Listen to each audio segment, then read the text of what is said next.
हरे कृष्णा बोले चैतन्य महाप्रभु की जय। जगत गुरु श्रील प्रभुपाद की जय। आप सबका स्वागत आज के वीडियो सेशन में। तो जैसा आप सब जानते हैं कि हम पढ़ रहे हैं पुस्तक lord Chaitanya his life and teachings, Chaitanya Mahaprabhu, उनकी जीवनी और उनकी शिक्षाएं। ये पुस्तक हमने ऑलमोस्ट आधी कल पढ़ चुके हैं।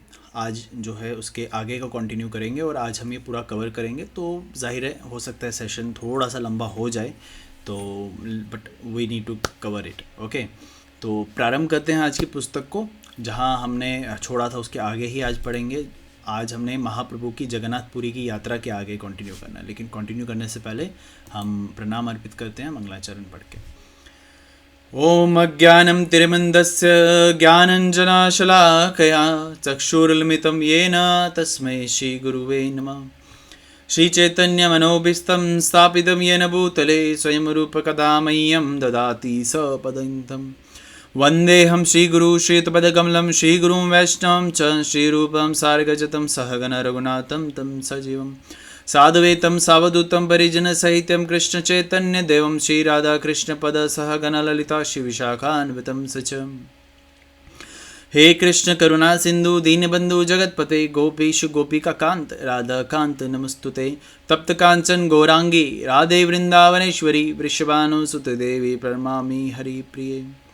वाञ्छाय कल्पतरुभ्यश्च कृपा सिन्धुभ्येव च पतितानां पावनेभ्यो वैष्णवेभ्यो नमो नमः। जय श्री कृष्ण चैतन्य प्रभु नित्यानंद श्री अद्वैत गदाधर शिवासादि गौर भक्त वृंद। हरे कृष्ण कृष्ण कृष्ण हरे हरे, हरे राम राम राम हरे हरे। चलिए प्रारंभ करते हैं आज के सेशन को। महाप्रभु की जगन्नाथपुरी की यात्रा।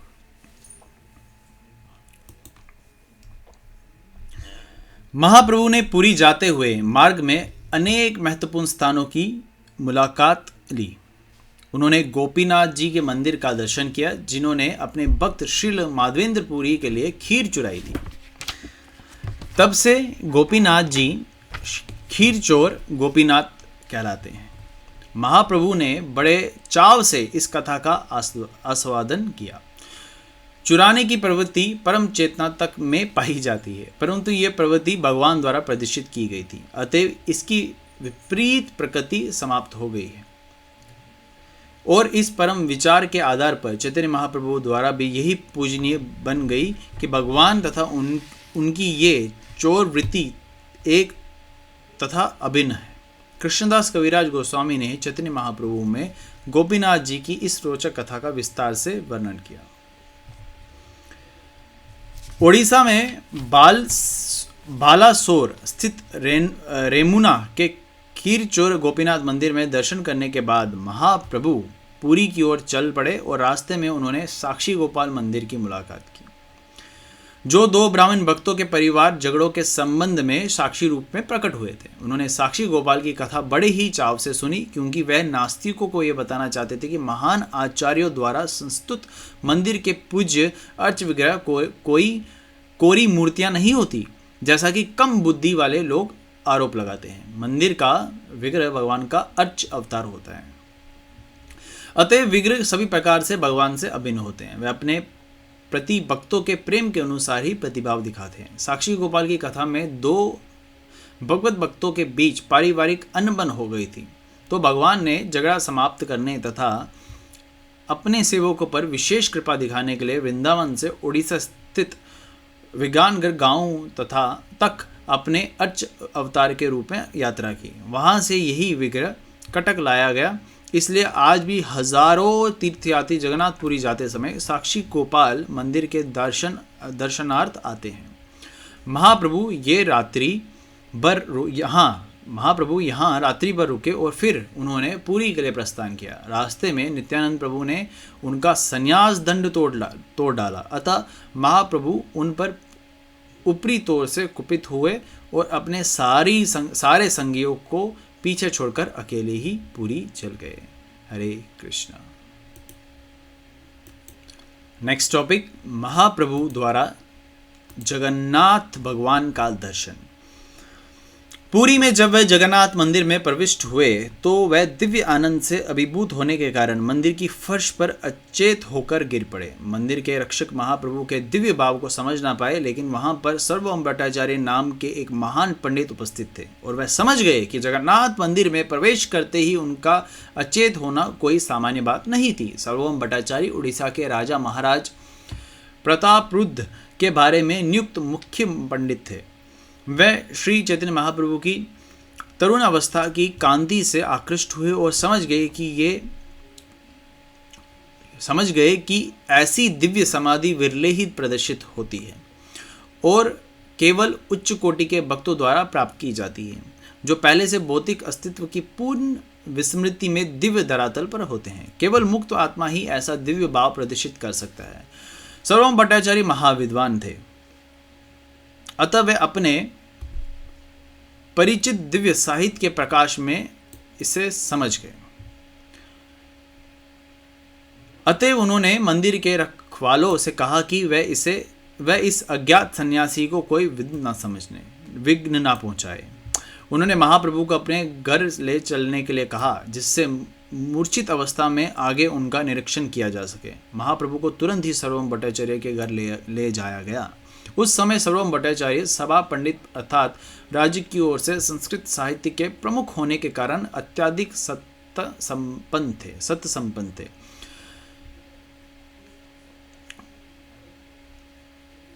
यहाँ कुछ मिसप्रिंट है। भगवान चैतन्य के दिव्य भावों की सूक्ष्म परीक्षा करना चाहते थे, क्योंकि कभी कभी द्रुत भक्त अबोध जनता को आकृष्ट करने से और उनसे लाभ उठाने के उद्देश्य से भौतिक रूप से अद्भुत भाव विकर की नकल करते हैं।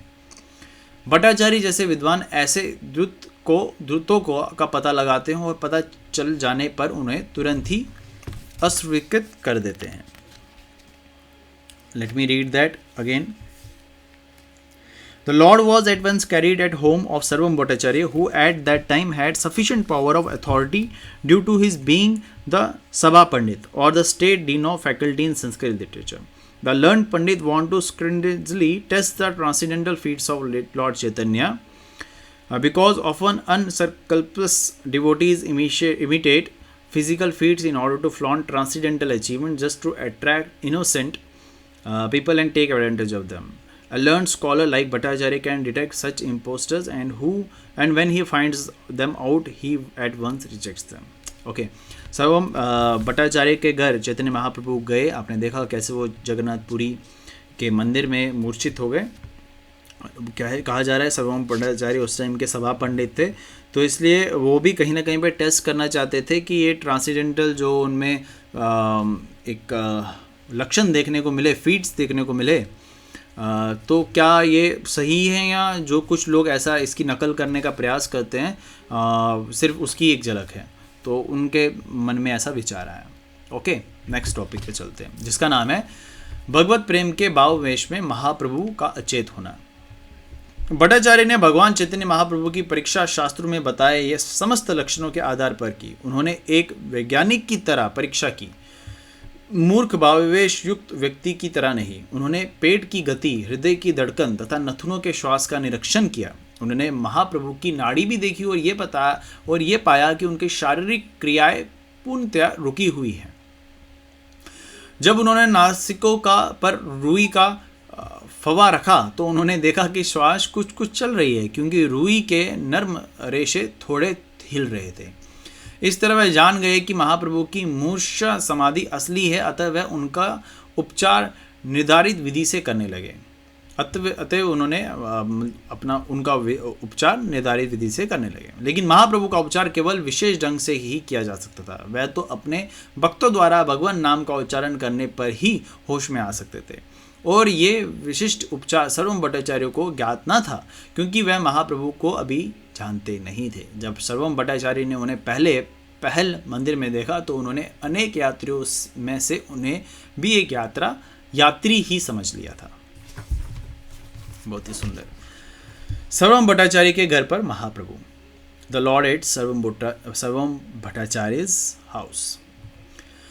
इस बीच महाप्रभु के संगी जो उनसे कुछ ही बाद मंदिर में पहुंचे थे, उन्होंने महाप्रभु के दिव्य भावों के विषय में तथा भट्टाचार्य द्वारा को ले जाए जाने का समाचार सुना। यात्रीगण अभी भी मंदिर में इस घटना के बारे में आपस में गपशप कर रहे थे, किंतु संयोगवश इन यात्रियों में से एक गोपीनाथ आचार्य को मिल चुका था और गदाधर पंडित गोपीनाथ आचार्य को जानते थे। अतः उनसे यह जानकारी मिली कि महाप्रभु सर्वम भट्टाचार्य के निवास स्थान पर मूर्छित अवस्था में पड़े हैं। श्री भट्टाचार्य गोपीनाथ आचार्य के साले थे। अच्छा, श्री भट्टाचार्य गोपीनाथ आचार्य के साले थे, सर्वम भट्टाचार्य, ठीक है। गदाधर पंडित ने मंडली के सभी सदस्यों का परिचय गोपीनाथ आचार्य से कराया, जो उन्हें भट्टाचार्य के यहाँ ले गए, जहाँ महाप्रभु आध्यात्मिक समाधि में मूर्छित पड़े थे। तब मंडली के सभी सदस्यों ने सदा की भांति हरि के नाम का जोर जोर से कीर्तन किया। इससे महाप्रभु को पुण्य चेतना प्राप्त हो गई। तत्पश्चात सर्वम भट्टाचार्य ने मंडली के सभी सदस्यों का स्वागत किया, जिनमें नित्यानंद प्रभु भी सम्मिलित थे, और उन सबों से आतिथ्य स्वीकार करने के लिए कहा। तब महाप्रभु सहित मंडली समुद्र में स्नान करने गई और भट्टाचार्य ने काशी मिश्र के घर में उनके रहने तथा भोजन की व्यवस्था कर दी। उनके बहनोई गोपीनाथ आचार्य ने भी मदद की। उन साले बहनोई दोनों में महाप्रभु की दिव्यता को लेकर मैत्रीपूर्ण बातें होती रही और गोपीनाथ आचार्यों ने अपने पूर्व परिचय के कारण अपने तर्कों से स्थापित करना चाहा कि महाप्रभु ही स्वयं भगवान है, और भट्टाचार्य ने उन्हें एक महान भक्त सिद्ध करना चाहा। यानी कि सर्वम भट्टाचार्य ने पहले एक टेस्ट लिया कि ये जो मूर्छित हुए हैं वो सही है या नहीं है, उसके बाद उसमें तो उन्होंने उसको स्वीकारा। अभी यहाँ पे दूसरा है कि उन्होंने भी भगवान के रूप में चैतन्य महाप्रभु को स्वीकारा नहीं है, तो उन्होंने बोला हाँ बहुत अच्छे डिवोटी, महान भक्त सिद्ध है, तो उन्होंने अभी भगवान के रूप में स्वीकारा नहीं है। शास्त्रों की दृष्टि से दोनों अपने अपने तर्क देते रहे, वे किसी भावुकता से परित नहीं थे। ईश्वर के अवतारों को प्रमाणिक शास्त्रों के आधार पर निश्चित किया जाता है, ना कि मूर्ख सिरफिरे के जन्मते से। भगवान चैतन्य ईश्वर के वास्तविक अवतार थे, किंतु सिरफिरों ने इस युग में शास्त्रों का हवाला दिए बिना ही अनेक तथाकथित ईश्वर अवतारों की घोषणा कर दी। लेकिन सर्व भट्टाचार्य या गोपीनाथ आचार्य ऐसी मूर्खतापूर्ण भावुकता से प्रेरित न थे। इसके विपरीत उन दोनों ने उनकी दिव्यता को प्रामाणिक शास्त्रों के बल पर स्थापित करने या अस्वीकार करने का प्रयत्न किया। Wonderful past time going on. Next topic, सर्वम भट्टाचार्य द्वारा वेदों की शिक्षा, टीचेस वेदांत। बाद में ये पता चला कि सर्वम भट्टाचार्य भी नवद्वीप क्षेत्र के रहने वाले थे। उनसे ये ज्ञात हुआ कि भगवान चैतन्य के नाना Nilambar, let me read that in English if I am right, yes, Nilambar Chakravarti, Nilambar Chakravarti is a full name. Chakravarti Sarvabhauma Bhattacharya के पिता के सहपाठी थे। इस रूप में तरुण सन्यासी चैतन्य महाप्रभु के प्रति भट्टाचार्य में वात्सल्य उत्पन्न हुआ। ओके, भट्टाचार्य महाशय शंकराचार्य संप्रदाय के अनेक सन्यासियों के प्राचार्य थे और वह स्वयं भी उस संप्रदाय से जुड़े थे। अतः भट्टाचार्य चाहने लगे कि तरुण सन्यास ही भगवान चैतन्य भी उनसे वेदांत का उपदेश सुने। Okay, now let me come to the point in English. यहाँ पे मेरे लिए हिंदी पढ़ना भी मुश्किल होता है और आप भी देख रहे होंगे कि कितना मैं फंबल कर रहा हूँ। तो यहाँ पे सर्वम भट्टाचार्य जो है अपने एंड से चैतन्य महाप्रभु के प्रति एक यहाँ बताया गया पैटर्नल अफेक्शन, वो जो आप कह सकते हैं हिंदी में वात्सल्य प्रेम उनके बीच उत्पन्न हुआ महाप्रभु के लिए। लेकिन चैतन्य महाप्रभु क्या थे कि जो उनका तो he was a professor in the वो मायावाद जो है उनके वहाँ पे शंकराचार्य संप्रदाय में वो प्रोफेसर थे। और भट्टाचार्य क्या थे, वो चाहते थे कि जो ये यंग सन्यासी है चैतन्य महाप्रभु, वो भी इनसे सुने, टू गेट दैट नॉलेज, वेदांत का ज्ञान उनसे प्राप्त करें। यानी कि आप ये देख सकते हैं कि ये सब चैतन्य महाप्रभु की लीला ही चल रही है। चैतन्य महाप्रभु सब ये करा रहे हैं कि एक मायावाद को या शंकराचार्य के संप्रदाय को कैसे भक्त बनाया जाए। यहाँ पे सुनिए आगे क्या हो रहा है। शंकर संप्रदाय के अनुयायियों को सामान्य रूप से वेदांती कहा जाता है, लेकिन इसका अर्थ ये नहीं है कि वेदांत अध्ययन पर शंकर संप्रदाय का एकाधिकार है। वेदांत का अध्ययन सारे प्रामाणिक संप्रदाय द्वारा किया जाता है, किंतु उनकी अपनी अपनी व्याख्याएं हैं। लेकिन शंकर संप्रदाय वाले सामान्यतः वेदांती वैष्णव के ज्ञान के बारे में अनजान रहते हैं। इसलिए सर्वप्रथम रचयिता को वैष्णवों ने व्यक्ति वेदांत उपाधि से विभूषित किया। महाप्रभु ने भट्टाचार्य से वेदांत पर शिक्षा ग्रहण करनी स्वीकार कर ली और वह दोनों भगवान जगन्नाथ के मंदिर में साथ साथ बैठे। सर्वप्रथम भट्टाचार्य 7 दिनों तक लगातार बोलते रहे और महाप्रभु पूरे ध्यान से उन्हें सुनते रहे, लेकिन उन्होंने कुछ प्रतिभाव नहीं दिया। महाप्रभु की चुप्पी ने भट्टाचार्य के मन में कुछ संदेह उत्पन्न कर दिए। अतः उन्होंने पूछा कि महाप्रभु ने उनकी वेदांत व्याख्या के विषय में कोई प्रश्न क्यों नहीं किया या कोई टिप्पणी क्यों नहीं की। ओके, नेक्स्ट टॉपिक, वेदांत सूत्र की महाप्रभु द्वारा दी गई व्याख्या, the lord's explanation of the Vedanta Sutra. Mahaprabhu तो भट्टाचार्य के समक्ष अपने को मूर्ख विद्यार्थी बनाए रहे और ऐसा स्वांग किया कि वह उनसे वेदांत इसलिए सुन रहे हैं क्योंकि भट्टाचार्य का मानना था कि यह सन्यासी का धर्म है। लेकिन महाप्रभु उनके भाषणों से सहमत नहीं थे। इससे भगवान ने इंगित किया कि कोई चाहे शंकर संप्रदाय के तथाकथित वेदांती हो या किसी अन्य संप्रदाय के जो श्रील व्यासदेव के आदेश का पालन नहीं करते, वह वेदांत के यंत्रवत विद्यार्थी है। यंत्रवत विद्यार्थी, what is that term? We will read that. वह इस महान ज्ञान से पूर्ण रूप से अवगत नहीं होते। वेदांत सूत्र की व्याख्या व्यासदेव ने स्वयं श्रीमद् भागवतम के मूल पाठ में दी है। जिससे भागवत का ज्ञान नहीं वह कठिनाइयों में जिसे भागवत का ज्ञान नहीं है वह कठिनाई से ही समझ पाएगा कि वेदांत का मर्म क्या है। मर्म मतलब उसके बारे में नहीं समझ सकता। सर्वभौम भट्टाचार्य विद्वान होने के कारण लोकप्रिय वेदांत पर महाप्रभु के व्यंग्यात्मक आक्षेप को समझ गए। अतः उन्होंने पूछा कि यदि कोई बात समझ में नहीं आती तो पूछते क्यों नहीं। भट्टाचार्य उनके इतने दिन तक मौन रहने का प्रयोजन समझ गए। इससे स्पष्ट हो गया कि महाप्रभु के मन में कुछ और था। अतः भट्टाचार्य ने उनसे प्रार्थना की वह अपनी मन की बात प्रकट कर दे। तो simple to understand this part कि भगवान जो थे चैतन्य महाप्रभु वो इनके लेक्चर से या जो भी अभी यहाँ कथा कर रहे हैं उससे एग्री नहीं कर रहे थे और यहाँ पे उन्होंने दिखा दिया कि जो इस तरीके से जो शंकर संप्रदाय से हो या किसी और संप्रदाय से हो जो व्यासदेव के इंस्ट्रक्शंस को फॉलो नहीं करता वो सिर्फ एक मैकेनिकल स्टूडेंट बन के रहता है। That is the right term to say. Mechanical student होता है मतलब ऊपरी से ज्ञान तो प्राप्त कर लेगा, परसेंटेज तो गेन कर लेगा, लेकिन उसका जो अर्थ है या उसका जो मूल आधार है उसको नहीं समझ पाएगा। तो चैतन्य महाप्रभु यहाँ पे वही चीज़ बताते हैं और अगला टॉपिक भी इसी से रिलेटेड है।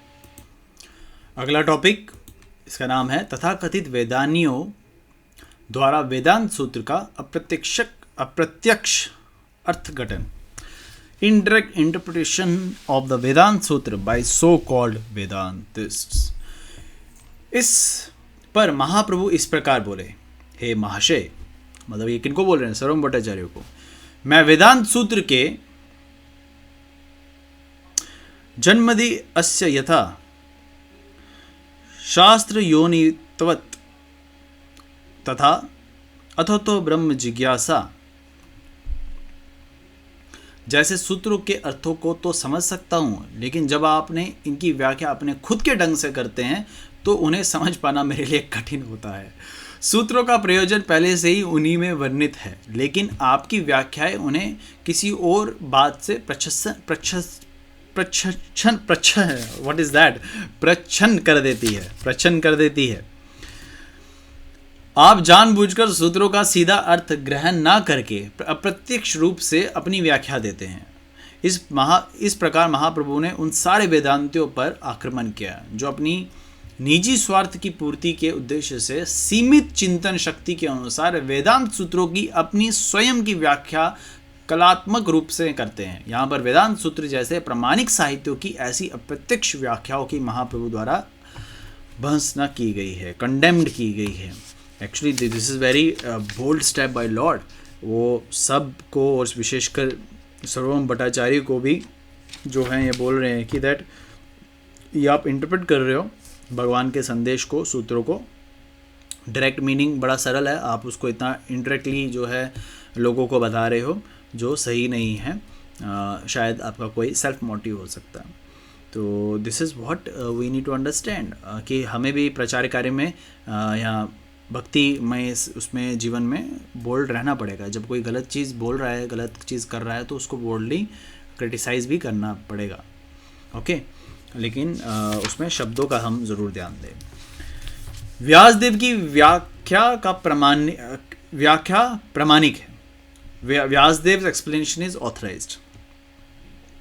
महाप्रभु ने आगे कहा, श्रील व्यासदेव ने वेदांत सूत्र में उपनिषदों के मंत्रों के प्रत्यक्ष अर्थों का सारांश दे दिया है। दुर्भाग्यवश आप उनके प्रत्यक्ष अर्थों को ग्रहण नहीं कर रहे हैं, आप अप्रत्यक्ष रूप से उनका अर्थ भिन्न प्रकार से कर रहे हैं। वेदों के प्रमाण को चुनौती देने की कोई गुंजाइश ही नहीं है और इसमें संशय का प्रश्न ही नहीं है। जो कुछ वेदों में कहा गया है उसे पूरा पूरा स्वीकार करना चाहिए, अन्यथा ये वेदों के प्रमाण को चुनौती देना है। शंख तथा गोबर दो भिन्न जीवों के हाड़ तथा विष्ठा है, द बोन एंड स्टूल। लेकिन चूंकि वेदों ने इन्हें शुद्ध कहा है, अतएव लोग उन्हें इस तरह स्वीकार करते हैं क्योंकि वेद प्रमाण है। ठीक है, समझ में आ रहा है ना? दोनों जो हैं शुद्ध ही माने जाते हैं, शंख और गाय का गोबर।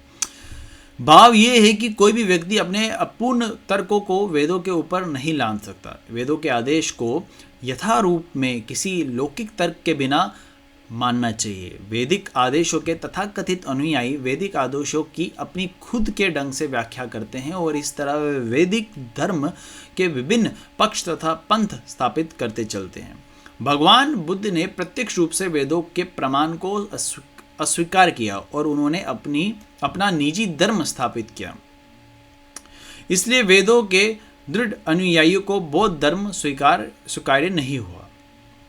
लेकिन वेदों के तथाकथित अनुयायी बौद्धों से भी अधिक हानिकारक है। बौद्धों में वेदों को प्रत्यक्ष रूप से इंकार करने का साहस है, लेकिन वेदों के तथाकथित अनुयायियों में ऐसा साहस भी नहीं है, यद्यपि वे अप्रत्यक्ष रूप से वेदों के सारे आदेशों का उल्लंघन करते हैं। भगवान चैतन्य ने इसकी भर्त्सना की, कंडेम किया उनको। इस प्रसंग में महाप्रभु द्वारा दिए गए शंख तथा गोबर के उदाहरण अत्यंत युक्ति संगत है। युक्ति संगत मीन्स एप्रोप्रिएट, यस। यदि कोई ये तर्क करे कि चूंकि गाय तथा गोबर शुद्ध है, अतः विद्वान ब्राह्मण का मल उससे भी अधिक पवित्र होना चाहिए, तो उसका ये तर्क स्वीकार्य नहीं होगा। गोबर तो मान्य होगा, किंतु उच्च पादासीन ब्राह्मण का मल अमान्य होगा। अमान्य मतलब रिजेक्टेड होगा। महाप्रभु ने आगे कहा, वैदिक आदेश सत्य प्रमाण है और यदि कोई सांसारिक प्राणी वेदों की व्याख्याओं को समंजित करता है तो वह उनके प्रमाण को चुनौती देता है, इंटरप्रेट करता है। तो यानी कि हम अथॉरिटी को डिफाई कर रहे हैं। अपने आप को श्रील व्यासदेव की अपेक्षा अधिक बुद्धिमान समझना मूर्खता है। उन्होंने अपने सूत्रों से पहले ही अपनी बात कह दी, अतएव कम महत्वपूर्ण व्यक्तियों से सहायता लेने की आवश्यकता नहीं है। वेदांतिक सूत्र नामक उनकी ये कृति मध्य के सूर्य की भांति प्रकाशित है और जब कोई सूर्य संध्या स्वयं प्रकाशित वेदांत सूत्र पर अपनी खुद की व्याख्या करना चाहता है तो वह इस सूर्य को अपनी कल्पना के बादल से प्रच्छन्न करने का प्रयास करता है। उद्देश्य की दृष्टि से वेद और पुराण एक ही है। उस पर परम सत्य का समर्थन करते हैं। वह उस परम सत्य का समर्थन करते हैं जो अन्य प्रत्येक वस्तु से महान है। परम सत्य का साक्षात्कार अंततः भगवान के परम व्यक्तित्व के रूप में होता है, जो परम नियंता है। अतः परम भगवान ऐश्वर्य, शक्ति, सौंदर्य, ज्ञान तथा और त्याग से परिपूर्ण होना चाहिए। तथापि आश्चर्य ये है कि दिव्य भगवान के व्यक्तित्व को निराकार समझा जाता है। यहाँ आप देख रहे हैं Chaitanya Mahaprabhu is in full boldness, totally criticizing particularly जो मायावाद दृष्टांत है, सर्वम भट्टाचार्य और जो भी मायावादी वहाँ उनके समक्ष बैठे हुए हैं, और चैतन्य महाप्रभु वहाँ पे बड़ी अच्छी उदाहरण देते हुए बता रहे हैं कि कैसे हमें वेदों को एज इट इज़ स्वीकार करना चाहिए, उसमें इंटरप्रेट नहीं करना चाहिए। तो इसलिए उन्होंने बोला जो वेदव्यास ने जो बताया है उसको हम ना एडिशन करने की ज़रूरत है ना सब्ट्रैक्शन करने की ज़रूरत है, just follow as it is. Otherwise क्या होगा, हम क्या करने का प्रयास करेंगे, यहाँ बताया गया, he attempts to cover this sun with the cloud of his imagination. ठीक है, आप ये कल्पना कर रहे हैं कि आप सूरज को ढक लेंगे, किससे? वो बादल जो कल्पना में ही है, ठीक है। तो this is something wrong. Okay, next topic पढ़ते हैं। इस टॉपिक का नाम है भगवान का व्यक्तित्व सर्वोपरि तथा अंतिम सत्ता है। The personal feature of the Lord is the supreme and the last word, मतलब उनसे ना पहले है ना कुछ बाद है। वेदों में परम सत्य का निराकार वर्णन परम पूर्ण की भौतिक धारणा का निराकरण करने के लिए किया जाता है। भगवान के व्यक्तिगत लक्षण सभी प्रकार के भौतिक लक्षणों से सर्वथा भिन्न होते हैं। सारे जीव पृथक पृथक व्यक्तियों हैं और वे सभी परम पूर्ण के अंश हैं। यदि अंश पृथक पृथक व्यक्ति हैं तो फिर उनका उद्धव स्तोत्र निराकार कैसे हो सकता है? वे समस्त सापेक्ष व्यक्तियों में परम व्यक्ति परम पुरुष हैं। वेद हमें बताते हैं कि प्रत्येक वस्तु उनसे यानी कि ब्रह्म से उत्पन्न होती है और उन्हीं पर आश्रित रहती है। संहार के बाद प्रत्येक वस्तु उन्हीं में लीन हो जाती है। अतः वह सभी कारणों के उपादान कारण, कर्ता कारण तथा निमित्त कारण रूप हैं। ये सारे कारण किसी निराकार वस्तु के लक्षण नहीं बन सकते। वेद हमें बताते हैं कि वह ही एक से अनेक हुए और जब वह इच्छा करते हैं तो वह भौतिक प्रकृति पर दृष्टिपात करते हैं। उन्होंने भौतिक प्रकृति पर दृष्टिपात किया, उसके पहले ये भौतिक विराट जगत ना था, अतः उनका दृष्टिपात भौतिक नहीं है। जब भगवान ने भौतिक प्रकृति पर दृष्टिपात किया तब भौतिक मन या इंद्रियों का जन्म नहीं हुआ था। इस तरह वेद का संशय सिद्ध करता है कि निश्चित रूप से भगवान के दिव्य नेत्र तथा दिव्य मन होते हैं, वे भौतिक नहीं होते। अतः उनका निराकार पक्ष उनकी भौतिकता का निषेध है, लेकिन ये उनके दिव्य व्यक्तित्व से इनकार नहीं करता। ब्रह्म अंततः भगवान के व्यक्तित्व का सूचक है। निराकार ब्रह्म की अनुभूति लौकिक सृष्टि की निषेधात्मक धारणा है। सभी प्रकार के भौतिक शरीरों में स्थित ब्रह्मा का स्थानीय पक्ष परमात्मा है। अंततः परम ब्रह्म की अनुभूति प्रामाणिक शास्त्रों के समक्ष समस्त साक्ष्य के अनुसार भगवान के व्यक्तित्व की ही अनुभूति है। वह विष्णु तत्व के परम स्तोत्र है। पुराण भी वेदों के पूरक हैं। पुराण भी वेदों के पूरक है, मतलब सप्लीमेंट्री है। सामान्य व्यक्ति के लिए वैदिक मंत्रों को समझ पाना अत्यंत मुश्किल है। स्त्रियां, शूद्र तथा कथित उच्च जाति के द्विजबंधु वेदों के अभिप्राय को समझ पाने में असमर्थ होते हैं। इस प्रकार वेदों के सत्य की व्याख्या करने के लिए महाभारत तथा पुराणों को सरल बनाया गया है। ब्रह्मा ने बाल रूप श्री कृष्ण की स्तुति करते हुए कहा कि श्री नंद महाराज तथा यशोदा माई इत्यादि व्रजभूमि के निवासियों का ये असीम सौभाग्य है कि सनातन परम सत्य उनके घनिष्ठ संबंधी बने हुए हैं। वैदिक मंत्र कहते हैं कि परम सत्य के हाथ और पैर नहीं होते, तब भी वह सबों से तेज चलते हैं और भक्ति भाव में उन्हें जो भी अर्पित किया जाता है वह उसे ग्रहण करते हैं। ये कथन निश्चित रूप से भगवान के साकार स्वरूप को बताने वाले हैं, यद्यपि उनके हाथ पैर भौतिक हाथ पांव या अन्य इंद्रिय से भिन्न होते हैं। हरे कृष्ण। अगले टॉपिक का नाम है परम सत्य कभी भी निटाकाट नहीं होता। निटाकाट मतलब होता है इम्पर्सन नहीं होता। परम सत्य मतलब भगवान की बात कर रहे हैं। अतः ब्रह्म कभी भी निराकार नहीं है, किंतु जब ऐसे मंत्रों की व्याख्या अप्रत्यक्ष रूप से की जाती है तो गलती से परम सत्य को निराकार मान लिया जाता है। परम सत्य अर्थात भगवान की व्यक्तित्व समस्त ऐश्वर्यों से युक्त है, अतएव उनका रूप दिव्य है जो सनातन अस्तित्व ज्ञान तथा आनंद से युक्त है। तो फिर कोई ये कैसे स्थापित कर सकता है कि परम सत्य निराकार है?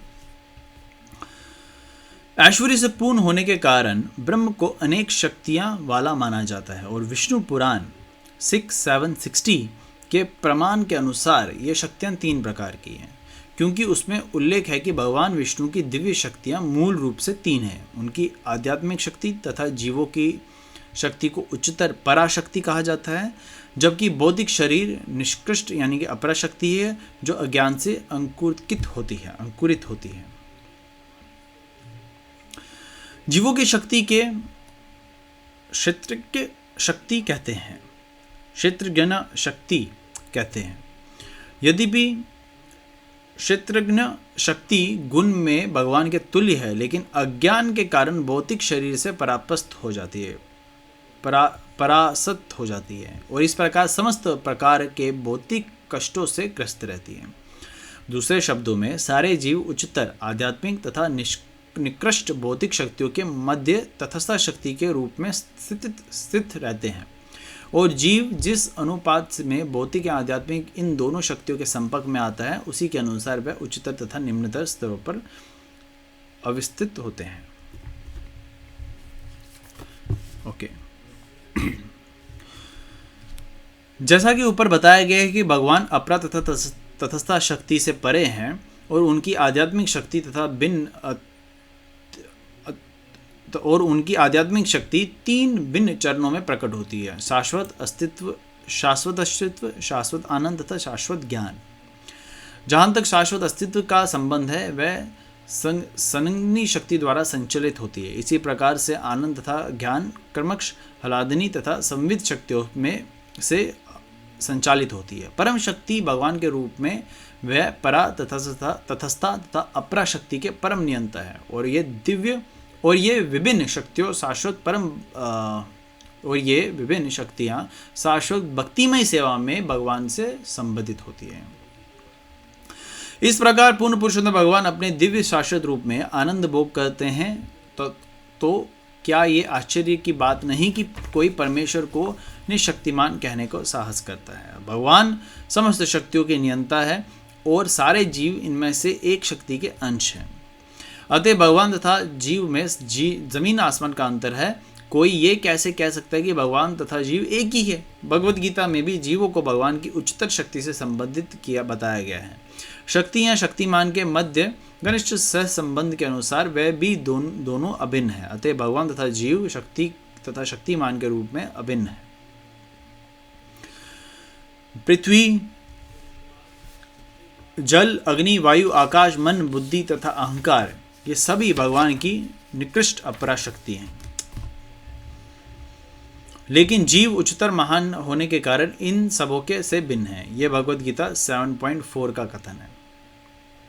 भगवान के दिव्य रूप का शाश्वत अस्तित्व होता है तथा वह दिव्य आनंद से परिपूर्ण होता है। तो फिर ऐसा रूप भौतिक सत्व गुण से किस प्रकार उत्पन्न हो सकता है। अतः जो भी भगवान के स्वरूप पर विश्वास नहीं करता है वह निश्चय ही श्रद्धाविहीन असुर है, अप्रदृश्य है, मनहूस है और तथा यमराज द्वारा दंडित होने योग्य है। बुद्धिस्ट बौद्धों को नास्तिक कहा जाता है क्योंकि वे वेदों का आदर नहीं करते। लेकिन जैसा कि ऊपर कहा जा चुका है कि जो लोग वेदों के अनुयायी होने की आड़ में वैदिक निर्णय की अवहेलना करते हैं वे निश्चित रूप से बौद्धों से भी अधिक खतरनाक है।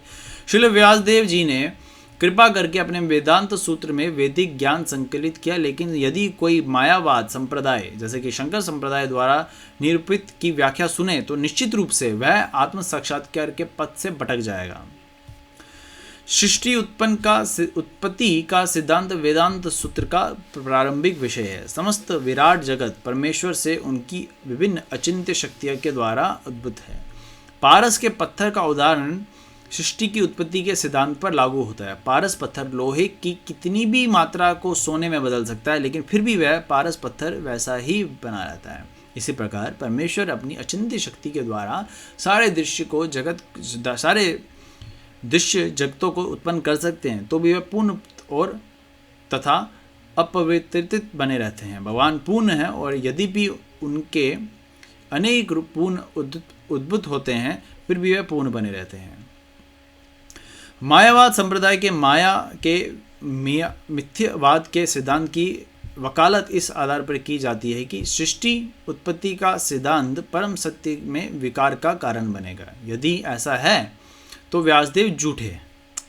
इससे बचने के लिए उन्होंने बड़ी ही कुशलतापूर्वक मिथ्य माया का सिद्धांत ढूंढ निकाला, लेकिन यह जगत या मेरा विराट सृष्टि मिथ्य नहीं है जैसा कि मायावादी मानते हैं।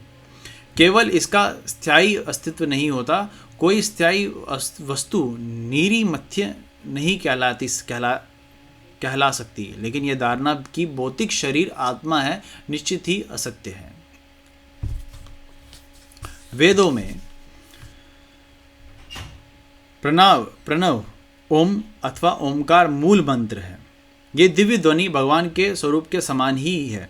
वेदों के सारे मंत्र इसी प्रणव ओमकार पर आधारित है। तत्वमसि तो वैदिक साहित्य में एक गौण शब्द है। तत्वमसि, लेट मी रीड दैट। तत्त्वमसि, हिंदी में पढ़ना बिल्कुल मुश्किल हो जाता है। तत्त्वमसि तो वैदिक साहित्यों में एक गौण शब्द है, अतएव ये वेदों का मूल मंत्र नहीं हो सकता। श्रीपाद शंकराचार्य ने मूल शब्द ओमकार के बजाय गौण शब्द यानी कि तत्त्वमसि शब्द पर अधिक बल दिया है। इस तरह महाप्रभु ने वेदांत सूत्र पर अपना प्रवचन किया और मायावादी विचारधाराओं के सारे प्रचारों का खंडन किया। यद्यपि भट्टाचार्य ने अपने आप को तथा अपने मायावादी सिद्धांतों को तर्क तथा व्याकरण के वाग जाल से बचाने का प्रयत्न किया, लेकिन महाप्रभु ने अपने जोरदार तर्कों से उन्हें परास्त कर दिया। उन्होंने सधिकार कहा कि हम सब भगवान के शाश्वत रूप से संबंधित है और हमारे संबंधों के आदान प्रदान के लिए भक्तिमय सेवा ही हमारा शाश्वत कर्तव्य है। ऐसे आदान प्रदान का प्रमाणिक प्रेम या भगवत प्रेम की प्राप्ति है। जब भगवत प्रेम प्राप्त हो जाता है तो अन्य जीवों के प्रति परम प्रेम स्वतः ही उत्पन्न होता है, क्योंकि भगवान ऐसे समस्त जीवों के समाहार है। महाप्रभु ने कहा कि ईश्वर के साथ शाश्वत संबंध, उनके साथ संबंधों का आदान प्रदान तथा उनके लिए प्रेम की उपलब्धि, इन तीनों बातों को छोड़कर वेदों में कुछ भी शिक्षा दी गई है वह व्यर्थ और मनगढ़ंत है। ये बहुत इंपॉर्टेंट है। महाप्रभु ने कहा कि ईश्वर के साथ शाश्वत संबंध, उनके साथ संबंधों का आदान प्रदान तथा उनके लिए प्रेम की उपलब्धि इन तीनों बातों को छोड़कर वेदों में जो कुछ भी शिक्षा दी गई है व्यर्थ और मनगढ़ंत है।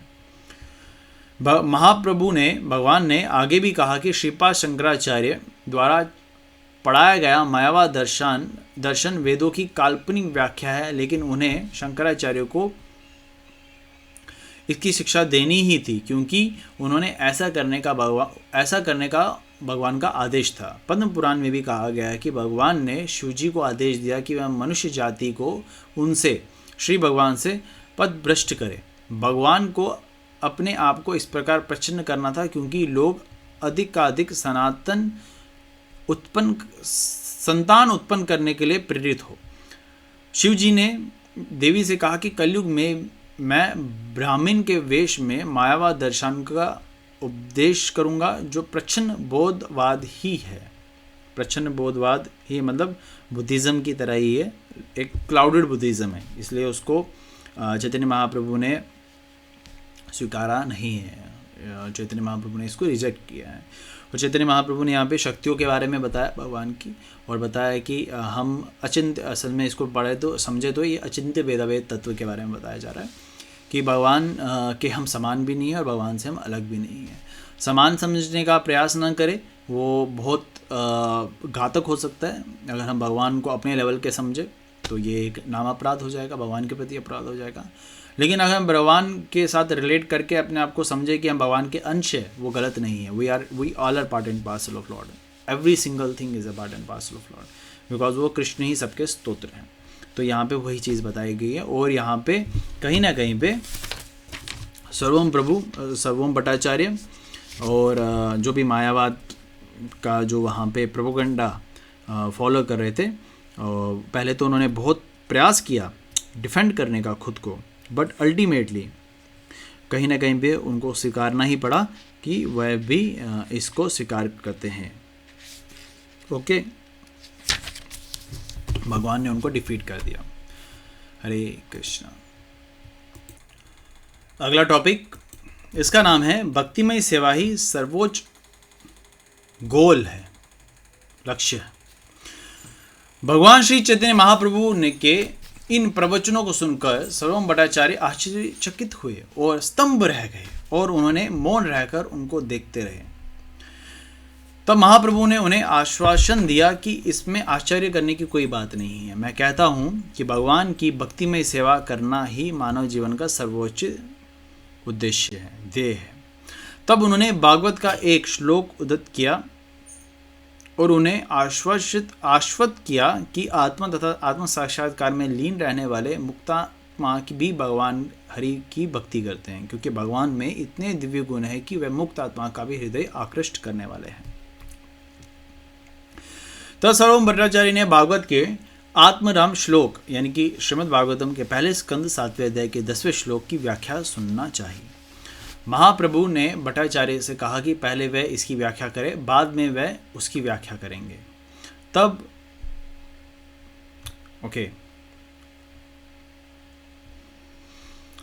भट्टाचार्य ने भागवत के इस श्लोक की यानी कि इस श्लोक में जो ये शब्द है आत्मारा, उसके बारे में सुनना चाहा। तो फिर भगवान ने क्या बोला, महाप्रभु ने भट्टाचार्य से कहा कि पहले वह इसकी व्याख्या करे, बाद में वह उसकी व्याख्या करेंगे। तब भट्टाचार्य ने पंडितात्पूर्ण ढंग से विशेष रूप से तर्क शास्त्र के संदर्भ में इस श्लोक की व्याख्या की। पहले भट्टाचार्य ने किया। उन्होंने मुख्यतया तर्क के आधार पर इस श्लोक की 9 प्रकार से व्याख्या की, क्योंकि वह उस समय के तर्क शास्त्र के सर्वाधिक प्रखर विद्वान थे। भट्टाचार्य को सुनने के बाद महाप्रभु ने श्लोक की पंडित्यापूर्ण व्याख्या के लिए उन्हें धन्यवाद किया, और तब भट्टाचार्य ने अनुरोध किया कि उन्होंने इस श्लोक की 64 विभिन्न प्रकार से व्याख्या की है, और इनमें उन्हें भट्टाचार्य की 9 व्याख्याओं को छुआ तक नहीं है। ओके, मतलब देन भगवान की जब बारी आई, भट्टाचार्य के बारे में पहले सुना और उनको थैंक यू किया, एंड भट्टाचार्य के रिक्वेस्ट पे जो है भगवान ने इस पे 64 ही explain the lord explain the 6 shloka in 64 different ways, और उसमें भट्टाचार्य की एक्सप्लेनेशन को छुआ भी नहीं है। मतलब अपने भगवान ने एक नई एक्सप्लेनेशन दी जो प्रिसाइजली भक्ति मार्ग को ही दर्शाती थी। अगला टॉपिक, सर्वभौम भट्टाचार्य द्वारा महाप्रभु की शरण ग्रहण करना। इस प्रकार महाप्रभु से आत्मराम श्लोक की व्याख्या सुनने के बाद भट्टाचार्य को विश्वास हो गया कि किसी मृत प्राणी के लिए ऐसी विद्वतापूर्ण व्याख्या कर पाना संभव नहीं है। इसके पूर्व श्री गोपीनाथ आचार्य ने उन्हें महाप्रभु की दिव्यता के संबंध में विश्वास दिलाने का प्रयत्न किया, लेकिन तब उन्होंने ये स्वीकार नहीं किया था। परंतु महाप्रभु द्वारा वेदांत सूत्र के प्रतिपादन तथा आत्मराम श्लोक की व्याख्याओं से भट्टाचार्य दंग थे। अतः वह सोचने लगे कि उन्होंने महाप्रभु को साक्षात कृष्ण के रूप में ना पहचान कर उनके चरण कमलों के प्रति घोर अपराध किया है। तब उन्होंने उनसे अपने पूर्वकृत व्यवहारों के लिए पश्चाताप करते हुए आत्मसमर्पण कर दिया, और महाप्रभु ने दया करके भट्टाचार्य को स्वीकार कर लिया। अपनी अहेतु की कृपा से महाप्रभु पहले अपने चतुर्भुज नारायण रूप में, फिर हाथ में बंशी लेके, और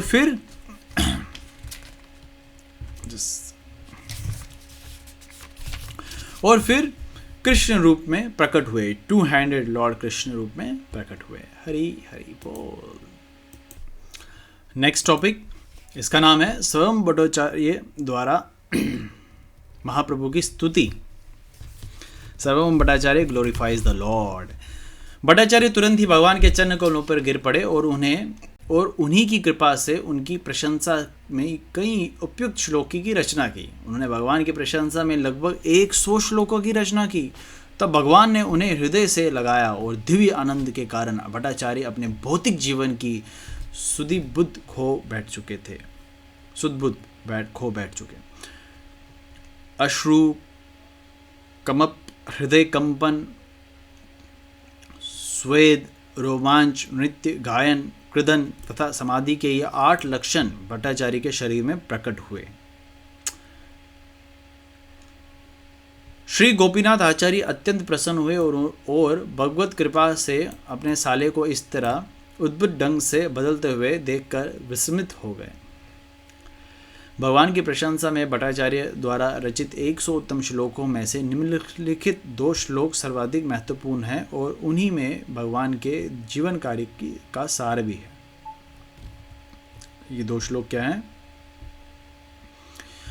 मुझे उन भगवान की शरण में जाने दो जो अभी भगवान श्री चैतन्य महाप्रभु के रूप में प्रकट हुए। वह करुणा के सागर है। वह अब भौतिक वृत्ति, ज्ञान तथा उनकी भक्ति में सेवा सिखाने के लिए स्वयं अवतरित हुए हैं। दूसरा, चूंकि भगवान की शुद्ध भक्ति कालांतर में विलीन हो कालांतर में विलीन हो चुकी है, अतएव उसके सिद्धांत को पुनर्जीवित करने के लिए भगवान प्रकट हुए हैं। अतः मैं उनके चरण कमलों में प्रणाम करता हूँ। महाप्रभु ने मुक्ति शब्द की व्याख्या करते हुए उसे भगवान विष्णु या भगवान के समतुल्य बताया। मुक्ति प्राप्त करने का अर्थ है भौतिक अस्तित्व से छुटकारा, और यही भगवान की सेवा की प्राप्ति है। नेक्स्ट टॉपिक, भगवान की दक्षिण भारत की यात्रा, साउथ इंडिया में जब भगवान जाते हैं। तत्पश्चात महाप्रभु कुछ काल के लिए दक्षिण भारत की ओर चल गए, और जो उन्हें मार्ग में मिलते गए उन्हें वह कृष्ण भक्त बनाते गए। ऐसे भक्तों ने कई अन्य को भी भक्ति संप्रदाय में या भागवत धर्म में सम्मिलित कर लिया। इस तरह वह गोदावरी के तट पर पहुंचे, जहां उनकी भेंट उड़ीसा के राजा महाराजा प्रतापरुद्र के अधीन मद्रास के गवर्नर श्रील रामानंद राय से हुई। रामानंद के साथ उनकी वार्ताएं दिव्य ज्ञान की उच्चतर अनुभूति के लिए अत्यंत महत्वपूर्ण है, और उनके संवाद से ही एक पुस्तिका बनती है। तथापि हम यहाँ इस संवाद का सारांश दे रहे हैं। जो संवाद रामानंद राय और भगवान के बीच हुआ उसका यहाँ पे जिक्र है। अगले टॉपिक का नाम है महाप्रभु तथा सामान्य टाय के, इधर स्पेलिंग गलत है, रामानंद राय के बीच वार्तालाप, conversation between the Lord and Ramananda Ray. Okay, यदि भी श्री रामानंद राय ब्रह्म रूप में सामाजिक स्तर पर ब्राह्मण से निम्न जाति के थे, किंतु वह स्वरूप सिद्ध व्यक्ति थे। वह सन्यासी नहीं थे, और इसके अतिरिक्त वह राज्य के उच्च प्रदर्शनाधिकारी थे। फिर भी वह श्री चैतन्य महाप्रभु ने उनमें दिव्य ज्ञान की उच्च कोटि की अनुभूति होने के कारण उन्हें मुक्त आत्मा के रूप में स्वीकार किया। इसी प्रकार महाप्रभु ने श्रील हरिदास ठाकुर को भी एक निष्ठापूर्ण भक्त के रूप में स्वीकार किया, जो मुसलमान परिवार से आते थे।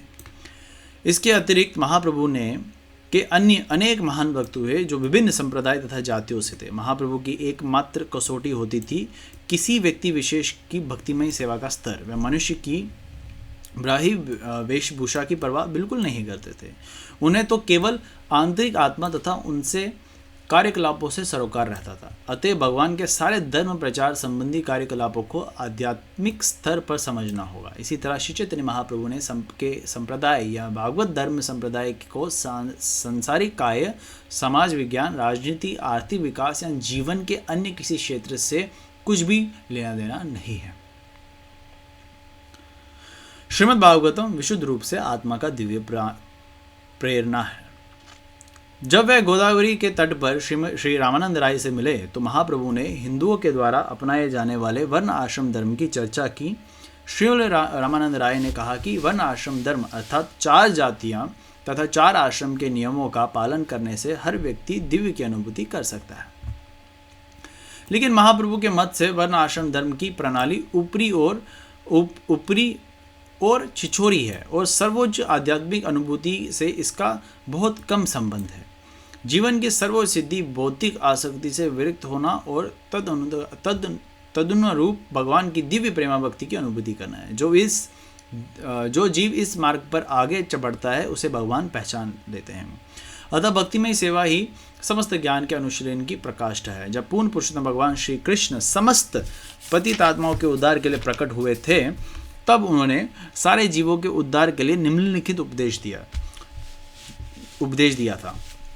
जिन भगवान से सारे जीव उद्भूत हैं, उनकी पूजा उन्हें अपने सभी कार्यों के द्वारा करनी चाहिए, क्योंकि हम जो कुछ भी देख रहे हैं वह उनकी ही शक्ति का विस्तार है। ये वास्तविक सिद्धि का मार्ग है, और भूतकाल तथा वर्तमान के समस्त प्रामाणिक आचार्यों द्वारा इसको मान्यता दी गई है। वर्ण आश्रम प्रणाली बहुत कुछ नैतिक एवं आचार संबंधी नियम पर आधारित है। इस प्रकार दिव्यता की अनुभूति बहुत कम हो पाती है। अतः श्री चैतन्य महाप्रभु ने इसे छिछोरी कहकर अस्वीकार कर दिया, और रामानंद राय से कहा कि वह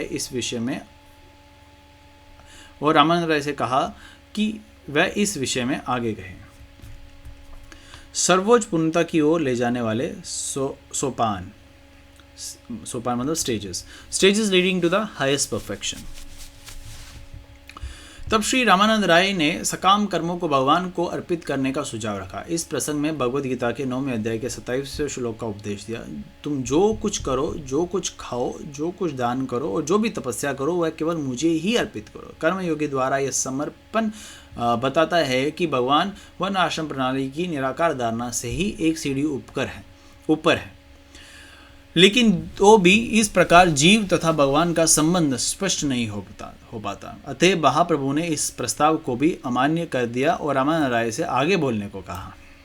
तब रामानंद राय ने सुझाव दिया कि वर्ण आश्रम धर्म की परित्याग करके भक्तिमय सेवा स्वीकार करनी चाहिए। महाप्रभु ने इस सुझाव का भी अनुमोदन नहीं किया, क्योंकि मनुष्य को सहसा अपना पद नहीं छोड़ना चाहिए, क्योंकि इसे वांछित फल नहीं मिलेगा। रामानंद राय ने आगे सुझाया कि भौतिक धारणा से मुक्त आध्यात्मिक अनुभूति की प्राप्ति जीव के लिए सर्वोच्च उपलब्धि है। महाप्रभु ने इस सुझाव को भी अस्वीकार कर दिया, क्योंकि ऐसी आध्यात्मिक अनुभूति के नाम पर अनेक दूत व्यक्ति किसी ने बहुत से बखेड़ा खड़ा कर रखा है, अतएव सहसा ऐसा कर पाना संभव नहीं है।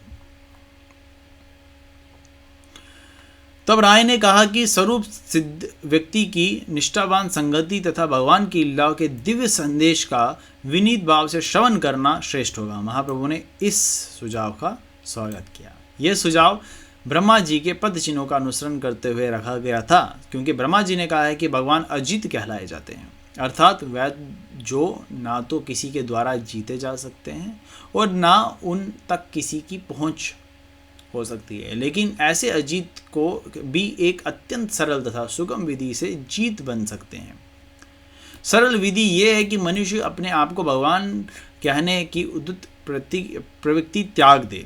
मनुष्य को अत्यंत विनम्र एवं विनीत होना चाहिए और उस वाणी को कान लगाकर सुनते हुए शांतिपूर्वक रहना चाहिए, जो भागवत धर्म के संदेश तथा भगवान और उनके भक्तों को गौरवान्वित करने के विषय में स्वरूप सिद्ध व्यक्ति द्वारा कही जा रही हो। महापुरुष की महिमा का गान करना जीवों की स्वाभाविक प्रवृत्ति है, लेकिन उन्होंने भगवान की महिमा का गान करना नहीं सीखा है। भगवान के स्वरूप सिद्ध भक्त की संगति में रहकर भगवान के गुणगान करने से जीवन की सिद्धि प्राप्त हो सकती है। स्वरूप सिद्ध भक्त वह है जो पूर्ण रूप से भगवान की शरण में चला जाता है और जिसमें भौतिक संपन्नता के लिए कोई आसक्ति नहीं रहती। भौतिक संपन्नता तथा इंद्रिय भोग एवं उनकी उन्नति ये सब मानव समाज में अज्ञानता के कार्यकलाप हैं। ऐसे समाज में शांति तथा मैत्री भाव असंभव है। जो ईश्वर तथा उनके भक्तों को की संगति से दूर रहे, इसलिए ये आवश्यक है कि मनुष्य निष्ठापूर्वक शुद्ध भक्तों की संगति की तलाश करे और जीवन की किसी भी अवस्था में उनसे धैर्यपूर्वक तथा विनती भाव से सुने। आत्म साक्षात्कार के मार्ग में किसी मनुष्य का उच्च या निम्न जीवन पद बाधक नहीं होता, लेकिन एक ही बात जो करनी है वह यह नियमित रूप से स्वरूप सिद्ध व्यक्ति से सुनना। अध्यापक अपने उन प्रवृत्ति आचार्यों के पद चिन्हों पर चलकर जिन्होंने परम सत्य का साक्षात्कार किया है, वैदिक साहित्य के विषय में भाषण दे सकते हैं। भगवान श्री चैतन्य महाप्रभु ने आत्म साक्षात्कार का इस सरल विधि से स्तुति की है, जिसे सामान्यतः भगवत धर्म कहा जाता है। इस कार्य के लिए श्रीमद् भागवतम पूर्ण पथ प्रदर्शक है। उपयुक्त विषयों के अतिरिक्त श्री भगवान तथा श्री रामानंद राय के बीच अन्य उच्चतर आध्यात्मिक वार्ताएं हुई, लेकिन हम उनके विषय में जानबूझकर यहाँ कुछ नहीं कहेंगे, क्योंकि रामानंद राय के साथ हुई इन वार्ताओं को सुनने के लिए पहले स्वयं को आध्यात्मिक धरातल पर लाना होगा। हमने अन्य पुस्तक जैसा कि भगवान श्री चैतन्य महाप्रभु का शिक्षामृत में श्रील रामानंद राय के साथ हुई वार्ता प्रस्तुत की है। इस बेंट के अंत में भगवान ने श्री रामानंद राय को सलाह दी कि वह नौकरी से अवकाश प्राप्त करके पूरी आ जाए, जिससे दोनों साथ साथ रहकर दिव्य संबंधों का आस्वादन कर सके। कुछ काल के बाद श्री रामानंद राय सरकारी नौकरी से मुक्त हो गए और जब उन्होंने राजा से पेंशन प्राप्त कर ली तो वह पूरी स्थित अपने निवास स्थान पर लौट आए, जहां पर भगवान के सबसे विश्वस्त भक्त में से एक बने। पुरी में अन्य महाशय भी थे, जिनका नाम शिक्षित माहित था। Late me read that in English. Hindi में पढ़ना थोड़ा मुश्किल हो जाता है। एंड सिक्की महिती नाम था। वह भी रामानंद के ही भांति अत्यंत विश्वास पात्र थे। महाप्रभु पुरी में 3 या 4 संगियों के साथ आध्यात्मिक विषय पर घुम बातें किया करते थे और इस तरह उन्होंने आध्यात्मिक समाधि में 18 वर्ष बिता दिए। उनकी बातें उनकी निजी सचिव श्री राम दामोदर स्वामी द्वारा लिखी जाती रही, जो उनके 4 घनिष्ठम भक्तों में से एक थे। महाप्रभु ने भारत के सारे दक्षिण भाग की विस्तृत यात्रा की। महाराष्ट्र के महान संत तुकाराम को भी महाप्रभु ने दीक्षा दी। संत तुकाराम ने महाप्रभु से दीक्षा ग्रहण करने के बाद संपूर्ण महाराष्ट्र प्रदेश को संकीर्तन आंदोलन से अपालवित कर दिया, जिसका दिव्य प्रवाह आज भी महान भारतीय प्राय द्वीप के दक्षिण पश्चिम भाग में चालू है। महाप्रभु ने दक्षिण भारत में से 2 अत्यंत महत्वपूर्ण प्राचीन ग्रंथ खोज निकाले। ये हैं ब्रह्म संहिता तथा कृष्ण करणामृत। यह दोनों ग्रंथ भक्ति मार्ग के हर व्यक्ति के लिए प्रामाणिक है। महाप्रभु दक्षिण भारत का भ्रमण करने के बाद पुनः पुरी लौट आए। हरे कृष्ण। अगला टॉपिक है महाप्रभु का पुरी में वापस आना। महाप्रभु का पुरी में वापस आना। The lord returns to Puri. Mahaprabhu के पुरी लौटने पर उनके समस्त उत्सुक भक्तों को जीवन दान मिल गया और महाप्रभु वहां अपनी दिव्य अनुभूति की लीलाएं करते रहे। इस अवधि की सबसे महत्वपूर्ण घटना थी कि महाप्रभु द्वारा राजा प्रतापरुद्र को आकर मिलने की अनुमति देना। राजा प्रतापरुद्र भगवान के महान भक्त थे। वे अपनी गणना भगवान के उन भक्तों में करते थे जिनका काम मंदिर की सफाई करना था। राजा का ये विनयशील स्वभाव श्री चैतन्य महाप्रभु को बहुत भा गया। राजा ने भट्टाचार्य तथा राय दोनों से अनुरोध किया वे महाप्रभु से उनकी भेंट कराने की व्यवस्था करें, लेकिन जब उनके 2 सर्वोच्च भक्त सर्वम भट्टाचार्य तथा रामानंद राय ने उनकी सिफारिश की तो उन्होंने इस अनुरोध को सीधे अस्वीकार कर दिया। चैतन्य महाप्रभु का कहना था कि सन्यासी के लिए सांसारिक अर्थ प्रिय पुरुष और स्त्रियों के घनिष्ठ संपर्क में आना खतरनाक है। महाप्रभु एक आदर्श सन्यासी थे। कोई भी स्त्री उन्हें नमस्कार करने के लिए भी उनके पास नहीं जा सकती थी। स्त्रियों को महाप्रभु के आसन से बहुत दूर स्थान दिया जाता था। आदर्श शिक्षक तथा आचार्य के रूप में वह सन्यासी के दैनिक कर्म के प्रति अत्यंत कठोर थे। दिव्य अवतार होने के अतिरिक्त महाप्रभु मनुष्य के रूप में आदर्श चरित्र वाले थे। अन्य के प्रति भी उनका आचरण संदेह से परे होता था। आचार्य के रूप में वह अपने आचरण में व्रज से भी कठोर और गुलाब से भी मृदु थे। उनके पार्षदों में से एक छोटे हरिदास ने एक युवती पर कुदृष्टि से देखने की भारी भूल की। परमात्मा होने के कारण महाप्रभु छोटे हरिदास के मन की कामवासनाओं को ताड़ गए। उन्होंने तुरंत ही उसे अपनी संगति से निकाल दिया और फिर कभी नहीं स्वीकार किया। यद्यपि हरिदास की इस भूल को छोटा हरिदास की इस भूल को क्षमा करने के लिए महाप्रभु से याचना की गई। बाद में छोटा हरिदास ने महाप्रभु के साथ छूटने के कारण आत्महत्या कर ली और इस आत्महत्या का समाचार महाप्रभु को सुनाया गया है। उस समय भी महाप्रभु उसका अपराध नहीं भूले थे और उन्होंने यही कहा कि उसे उचित दंड मिला है। संन्यास तथा अनुशासन के सिद्धांतों से महाप्रभु समझौता करना नहीं जानते थे। अतः ये जानते हुए भी कि एक राजा महान भक्त है, उन्होंने राजा से भेंट करने से मना कर दिया, केवल इसलिए कि राजा धन संपत्ति से संबंधित थे। इस उदाहरण द्वारा महाप्रभु का एक आध्यात्मवादी के लिए समुचित आचरण पर बल देना चाहते थे। एक आत्मवादी को स्त्रियों तथा धन से कोई सरोकार नहीं होना चाहिए, उसे सदैव ही ऐसे घनिष्ठ संबंधों से बचना चाहिए। फिर भी भक्तों की सुनीतियों के द्वारा राजा को महाप्रभु की कृपा प्राप्त हो सकी। इसका अर्थ ये हुआ कि भगवान का प्यारा भक्त कनिष्ठ नव जिज्ञासु के प्रति भगवान की अपेक्षा अधिक उदार होता है। अतएव शुद्ध भक्त कभी भी अन्य शुद्ध भक्त के चरणों पर कोई अपराध नहीं करता। भगवान के चरण कमलों के प्रति किया गया अपराध कभी कभी दयालु भगवान के द्वारा क्षमा कर दिया जाता है, लेकिन भक्त के चरणों में किया गया अपराध उस व्यक्ति के लिए अत्यंत घातक सिद्ध होता है जो भक्ति के मार्ग पर वास्तव में अग्रसर होना चाहते हैं। जब तक महाप्रभु पुरी में रहे, उनके हजारों भक्त भगवान जगन्नाथ की रथ यात्रा के समय उनका दर्शन करने आते थे। रथ यात्रा के समय गुंडीच मंदिर की सफाई स्वयं भगवान चैतन्य महाप्रभु के निरीक्षण में होती, क्योंकि ये एक महत्वपूर्ण कार्य होता। पुरी में महाप्रभु का सामूहिक संकीर्तन आंदोलन जन समूह के लिए अद्वितीय प्रदर्शन होता। जनता के मन को आध्यात्मिक अनुभूति की ओर मोड़ने का ये एक सही तरीका था। महाप्रभु ने इस सामूहिक संकीर्तन प्रणाली का प्रवर्तन किया। समस्त देशों के नेता इस आध्यात्मिक आंदोलन का लाभ जनता में शांति तथा एक दूसरे के प्रति मैत्री भाव बनाए रखने के लिए उठा सकते हैं। अब तो सारे विश्व में वर्तमान मानव समाज में की यही मांग है। महाप्रभु की वृंदावन की यात्रा।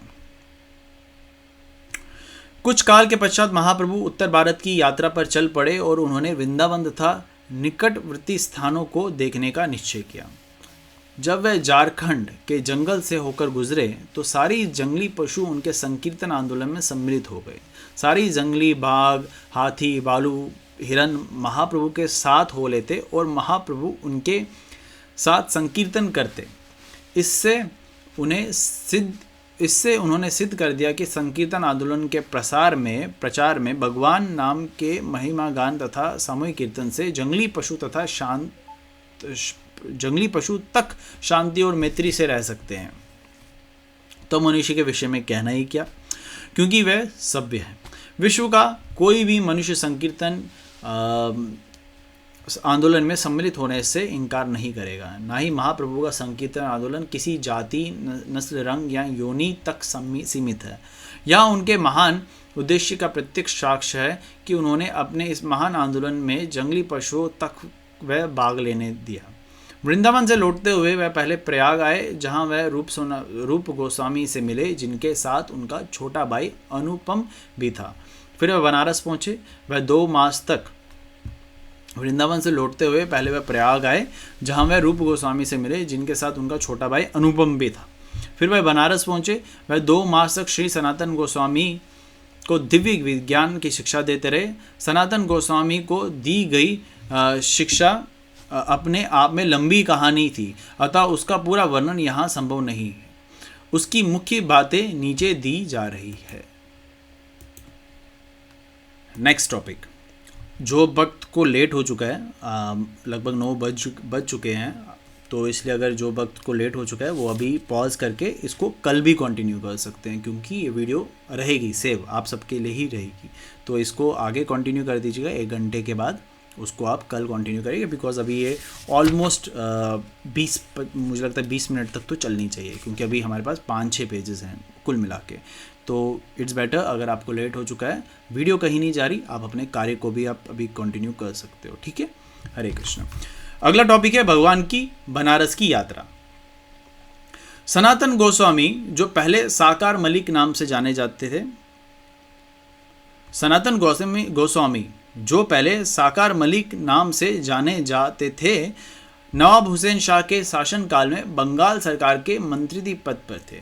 उन्होंने महाप्रभु के साथ रहने की इच्छा से नौकरी से अवकाश ग्रहण कर लिया। जब महाप्रभु वृंदावन से लौटकर वाराणसी पहुंचे तो वह श्री तपन मिश्र तथा चंद्रशेखर के अतिथि बने और एक मराठी ब्राह्मण उनकी सेवा में थे। Late me read that name again, because नाम में कहीं ना कहीं मात्राएं ऊपर नीचे हो जाती है। After some time, the Lord again started on his tour towards northern India and he decided to visit Vrindavan and its neighboring places. He passed through jungles of Jharkhand, Madhya Bharat, and all the... Okay, this is the previous one. Sanatan Goswami, formerly known as Sakar Malik, was in the cabinet service of the Bengal government under the regime of Nawab Hussain Shah. He decided to join with the Lord and thus retired from the services. On his way from Vrindavan, when he reached Varanasi, the Lord became the guest of Sri Tapan Mishra and Chandrasekhar, assisted by Maharashtra Brahmin. उनका नाम नहीं दिया यहाँ पे। उस समय वाराणसी की अगुवाई मायावाद संप्रदाय के एक महान सन्यासी श्रीपाद प्रकाशानंद सरस्वती कर रहे थे। जब महाप्रभु वाराणसी में थे तब उनके सामूहिक कीर्तन आंदोलन के कारण जनता उनके प्रति अधिक आकृष्ट हो गई। वह जहाँ भी जाते, विशेष रूप से विश्वनाथ मंदिर में, तो हजारों तीर्थयात्री उनके पीछे हो लेते। कुछ लोग उनके शारीरिक स्वरूप से आकर्षित थे, तो कुछ भगवान की महिमा में गाए जाने वाले उनके सुरीले गीतों से। मायावादी सन्यासी अपने आप को नारायण कहते थे। आज भी नए वाराणसी अनेक मायावादी सन्यासी से भरे पड़े हैं। जिन कतिपय को लोगों ने महाप्रभु को उनकी संकीर्तन मंडली के साथ देखा, वह उन्हें सचमुच नारायण मानते थे। ये समाचार महान सन्यासी प्रकाशानंद को भी मिले, प्रकाशानंद सरस्वती को भी मिले। ओके,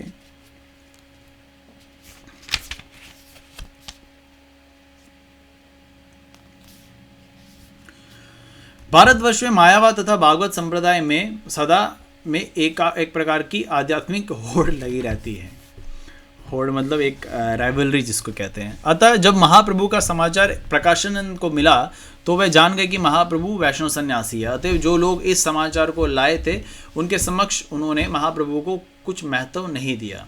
उन्होंने महाप्रभु के कार्यकलापों की निंदा की, क्योंकि वह संकीर्तन आंदोलन का प्रचार कर रहे थे, जो इनके मत के अनुसार मात्र धार्मिक अवकाश था। प्रकाशानंद वेदांत के उद्दट विद्वान थे, अतः उन्होंने अपने अनुयायियों से कहा कि वह संकीर्तन के चक्कर में ना पड़कर वेदांत की ओर ध्यान दे। एक भक्त ब्राह्मण जो महाप्रभु का भक्त बन चुका था, उस प्रकाशानंद सरस्वती द्वारा की गई ये आलोचना अच्छी नहीं लगी। अतः वह अपनी व्यथा प्रकट करने के लिए महाप्रभु के पास गए। उसने भगवान को बताया, भगवान यानी कि चैतन्य महाप्रभु को बताया कि जब उसने सन्यासी प्रकाशानंद के समक्ष महाप्रभु का नाम लिया तो उसने महाप्रभु की तीव्र आलोचना की। यद्यपि उसने प्रकाशानंद के मुख से कई बार चैतन्य नाम उच्चारित होते हुए सुना। वह ब्राह्मण इसलिए चकित था कि सन्यासी प्रकाशानंद कृष्ण शब्द का उच्चारण एक बार भी नहीं कर सका, यद्यपि उसने चैतन्य नाम का उच्चारण कई बार किया। महाप्रभु ने हंसते हुए उस भक्त ब्राह्मण को बताया कि मायावादी कृष्ण के पवित्र नाम का उच्चारण क्यों नहीं कर सकते। ये मायावादी कृष्ण के चरण कमलों में अपराधी हैं, भले ही ये सदैव ब्रह्म, आत्मा या चैतन्य आदि नामों का उच्चारण करें। और चूंकि वह कृष्ण के चरण कमलों में अपराधी होते हैं, अतः वह वास्तव में कृष्ण के पवित्र नाम का उच्चारण नहीं कर सकते। कृष्ण का नाम तथा स्वयं भगवान कृष्ण अभिन्न है।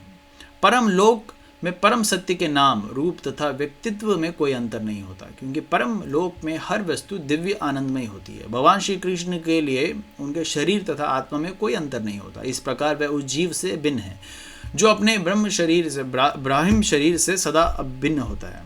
कृष्ण की दिव्य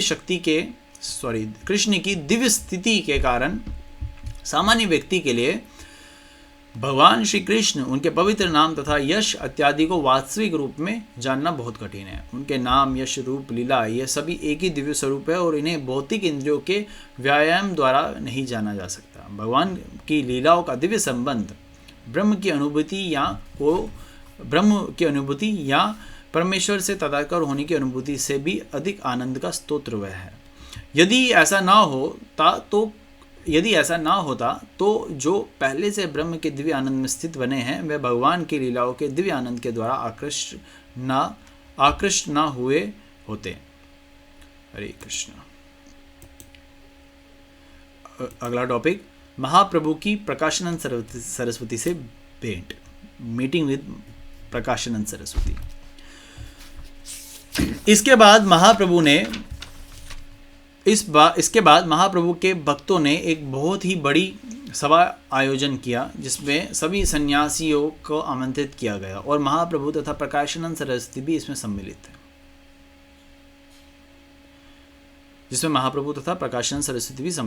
सभा में।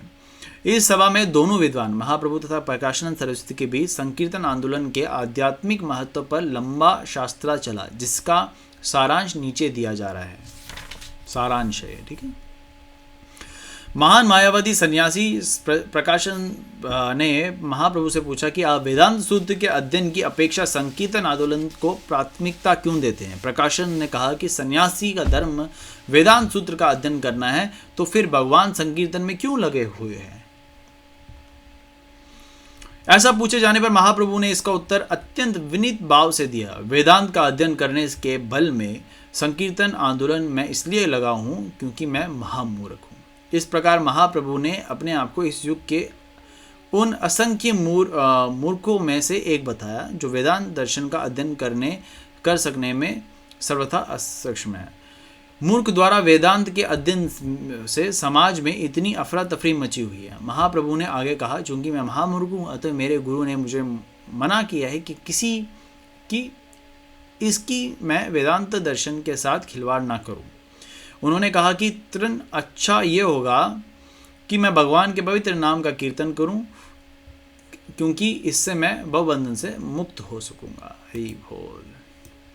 अगला टॉपिक, इसका नाम है भगवान के पवित्र नाम का कीर्तन करना वही एकमात्र मार्ग है। भगवान के late me read that in English. Chanting the holy name of the Lord is the only way. भगवान के पवित्र नाम का कीर्तन करना ही एकमात्र मार्ग है, या हिंदी में लिखा कटना वही एकमात्र मार्ग है। But anyways we understood. इस कलयुग में भगवान नाम के पवित्र नाम के उच्चारण द्वारा भगवान की महिमा के गायन के अतिरिक्त अन्य कोई धर्म ही नहीं है। यही समस्त प्रामाणिक शास्त्रों का आदेश है। मेरे गुरु ने मुझे एक ही श्लोक जो ब्रह्मनारद पुराण का है बताया है। हरे रामई हरे रामई केवलम कलो नास्ते एव गतिरन्था। अतः मैं अपने गुरु के आदेश से हरि के पवित्र नाम का कीर्तन करता हूँ और अब मैं इसी पवित्र नाम के पीछे पागल रहता हूँ। जब भी मैं पवित्र नाम का उच्चारण करता हूँ तो मैं अपने आप को पूरी तरह भूल जाता हूँ। तभी कभी हंसता हूँ, कभी रोता हूँ, कभी पागल की तरह नाचता हूँ। मैंने सोचा कि मैं इस कीर्तन विधि से सचमुच ही पागल बन गया हूँ, तो मैंने अपने गुरु के विषय से इसके विषय में पूछा। उन्होंने मुझे बताया कि यही पवित्र नाम के कीर्तन का वास्तविक प्रभाव है, जिससे दिव्य भाव उत्पन्न होता है जो अत्यंत दुर्लभ है। ये उस ईश प्रेम का लक्षण है जो जीवन का चरम लक्ष्य है। ईश प्रेम मुक्ति से परे है, अतएव ये आत्म साक्षात्कार की 5वीं अवस्था कहलाई जाती है और ये मुक्ति अवस्था से परे है। कृष्ण के पवित्र नाम के कीर्तन से मनुष्य को कृष्ण प्रेम की अवस्था प्राप्त होती है और ये अच्छा हुआ कि सौभाग्यवश मुझे ये आशीर्वाद प्राप्त हुआ। महाप्रभु से ये कथन सुनकर मायावादी सन्यासी ने भगवान से पूछा कि पवित्र नाम के कीर्तन के साथ साथ वेदांत का अध्ययन करने में कौन सी हानि है। ये उन्होंने पूछा भगवान से। प्रकाशन सरस्वती ये बलि बांधी जाती थी कि महाप्रभु पहले निमाई पंडित के नाम से नवद्वीप में एक महान विद्वान के रूप में व्याख्यात थे, अतएव अपने आप को मूर्ख कहने के पीछे निश्चित रूप से कोई हेतु था। सन्यासी की ये प्रश्न सुनकर महाप्रभु हंसे और बोले, प्रिय महाशय, यदि आप अन्यथा ना ले तो मैं आपके प्रश्न का उत्तर दूं। वहाँ पर उपस्थित सारे सन्यासी महाप्रभु के इस विमल आचरण से अत्यंत प्रमुदित हुए और वह सभी एक स्वर में से बोले कि चाहे महाप्रभु जी जो कुछ भी उत्तर दे उससे वह बुरा नहीं मानेंगे। तब महाप्रभु ने इस प्रकार बोला, वेदांत सूत्र दिव्य शब्दों से अर्थात दिव्य परमेश्वर द्वारा उच्चारित दिव्य ध्वनियों से युक्त है। अतः वेदांत में त्रुटि, भ्रम, धोखा या अक्षमता जैसी मानवीय दुर्बलता नहीं हो सकती। उपनिषदों का संदेश वेदांत सूत्र में अभिव्यक्त किया गया है, अतएव उसमें से जो कुछ भी अप्रत्यक्ष रूप से कहा गया है वह निश्चित रूप से महामंडित है। शंकराचार्य ने जो भी व्याख्या की गई है उनके सूत्र से कोई प्रत्यक्ष संबंध नहीं है, अतएव ऐसा टीका से सब कुछ बिगड़ जाता है। ब्रह्म शब्द सर्वोच्च का सूचक है जो दिव्य ऐश्वर्य से पूर्ण है और सर्वश्रेष्ठ है। ब्रह्म अंत भगवान के व्यक्तित्व का सूचक है और वे अप्रत्यक्ष व्याख्या से प्रच्छन्न हो जाते हैं और निराकार रूप में स्थापित किए जाते हैं। आध्यात्मिक जगत में जो कुछ भी है जिसमें भगवान का रूप, शरीर, स्थान तथा सामग्री सम्मिलित है दिव्य आनंद से परिपूर्ण है। ये सभी शाश्वत रूप से प्रबुद्ध तथा आनंदपूर्ण है। ये आचार्य शंकर का दोष नहीं है कि उन्होंने वेदांत की ऐसी व्याख्या की, लेकिन यदि कोई उसे अंगीकार करता है तो समझिए कि उसका सर्वनाश हो गया। यदि कोई भगवान के दिव्य शरीर को भौतिक मानता है तो ये निश्चित रूप से सबसे बड़ा अपराध कहलाया जाता है। वह सबसे बड़ा अपराध करता है। इस प्रकार महाप्रभु इस सन्यासी से लगभग उसी स्वर में बोले जिस तरह वह पुरी के भट्टाचार्य से बोले थे और अपने सशक्त तर्कों के आधार पर उन्होंने वेदांत सूत्र की मायावादी व्याख्या का खंडन किया। वहां पर उपस्थित समस्त सन्यासियों ने स्वीकार किया कि महाप्रभु शाश्वत वेद तथा परमेश्वर है। अतः सारे सन्यासी भक्ति संप्रदाय में दीक्षित हो गए। वाह! सबों ने भगवान श्री कृष्ण के पवित्र नाम को स्वीकार किया और सबों ने महाप्रभु के साथ उन्हीं बीच में रहकर भोजन भी किया। सन्यासियों के इस संप्रदाय परिवर्तन से वाराणसी में महाप्रभु की लोकप्रियता बढ़ गई और हजारों लोग महाप्रभु का दर्शन करने के लिए एकत्र होने लगे। इस तरह महाप्रभु ने श्रीमद् भागवत धर्म की प्रारंभिक महत्ता स्थापित की और उन्होंने आत्म साक्षात्कार की अन्य समस्त पद्धतियों को परास्त कर दिया। दिव्य से वाराणसी का प्रत्येक व्यक्ति दिव्य संकीर्तन आंदोलन से अभिभूत होने लगा। देखो चैतन्य महाप्रभु का आप ये गाथा पढ़िए, सुनिए, समझिए कि ये जो आप हरिनाम संकीर्तन देख रहे हैं ये इन्हीं की कृपा मात्र हमें मिला है। इन्होंने जो है ये हमें इसलिए दिया क्योंकि हम समझ सके कि इसी के द्वारा हम कृष्ण के साथ अपना संबंध, खोया हुआ संबंध वापस पुनः स्थापित कर सकते हैं। और ये जो पैराग्राफ है विशेषकर हम सब के लिए इम्पोर्टेंट है क्योंकि कहीं ना कहीं पे हमने भी गलतियां की हैं, एक गलत कार्य करते आ रहे हैं, शायद अभी भी कर भी रहे हैं हम में से काफ़ी कुछ। यहाँ कोई अलग अलग संप्रदाय के साथ जुड़ा हुआ है, अप्रामाणिकता से भी जुड़ा हुआ है, गलत गुरुओं से भी दीक्षा ले ली है जो गुरु नहीं है, लेकिन बट फिर भी गुरु का बनने का प्रयास कर रहे हैं या दिखावा कर रहे हैं।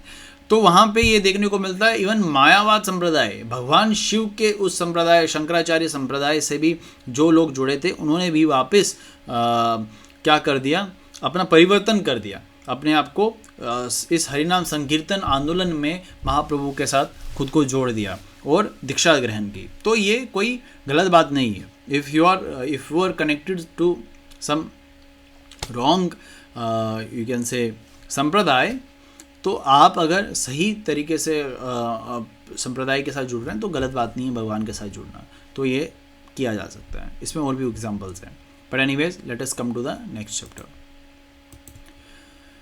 नेक्स्ट चैप्टर का नाम है सनातन गोस्वामी को महाप्रभु द्वारा शिक्षा।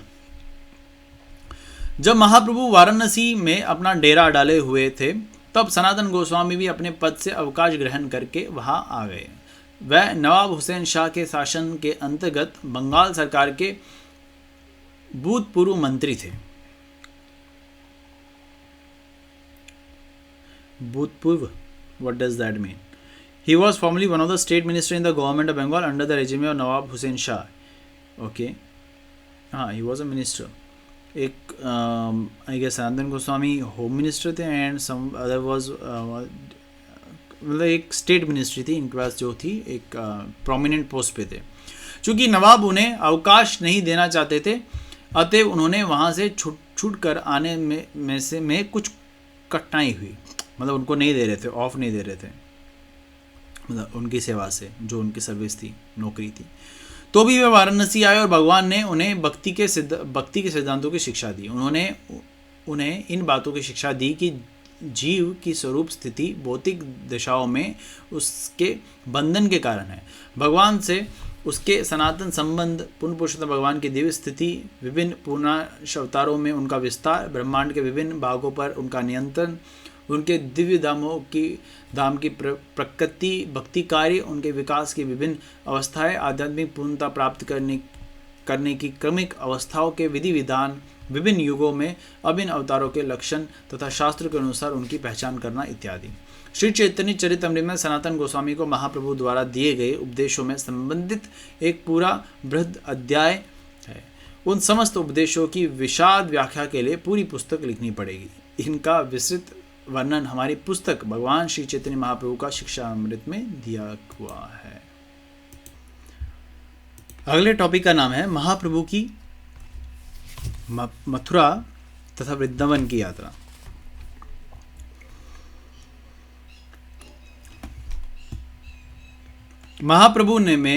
मथुरा में महाप्रभु ने समस्त महत्वपूर्ण स्थलों की मुलाकात ली।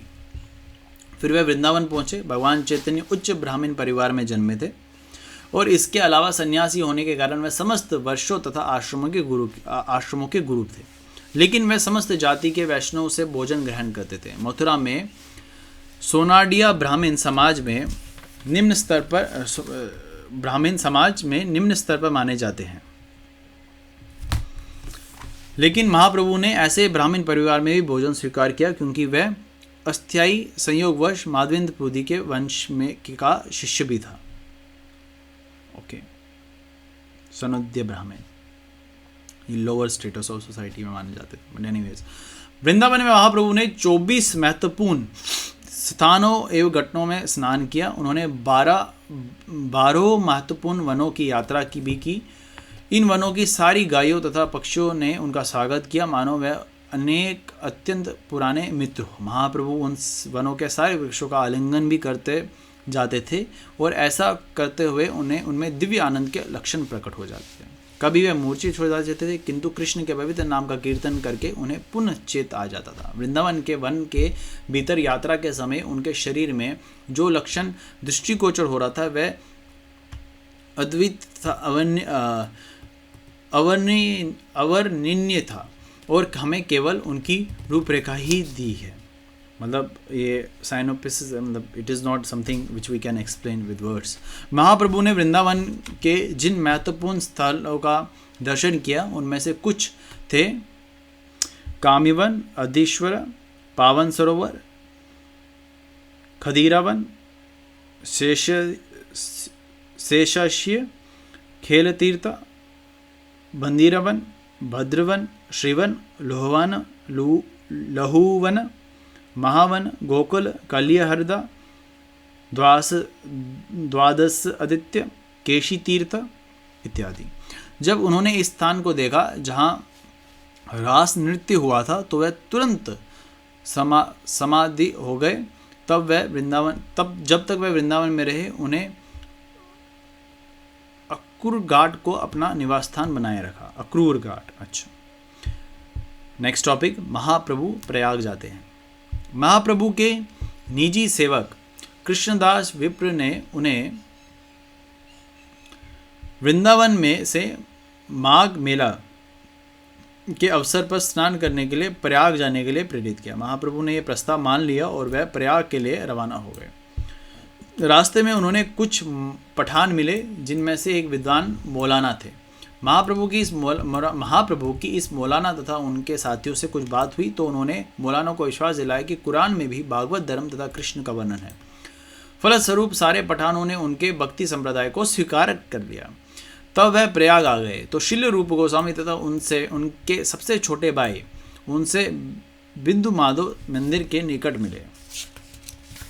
इस प्रकार प्रयाग के निवासियों ने महाप्रभु का पहले से अधिक आदरपूर्ण स्वागत किया। प्रयाग के उस पार स्थित गांव का नाम दिया है जिसका नाम है आडेल गांव के निवासी वल्लभ भट्ट अपने गांव में उनका स्वागत करने वाले थे, लेकिन वहां जाते हुए महाप्रभु यमुना नदी में कूद पड़े। बड़ी ही कठिनाई से उन्हें मूर्छित अवस्था में पकड़कर बचाया गया। अंत में वह वल्लभ भट्ट के स्थान पर गए।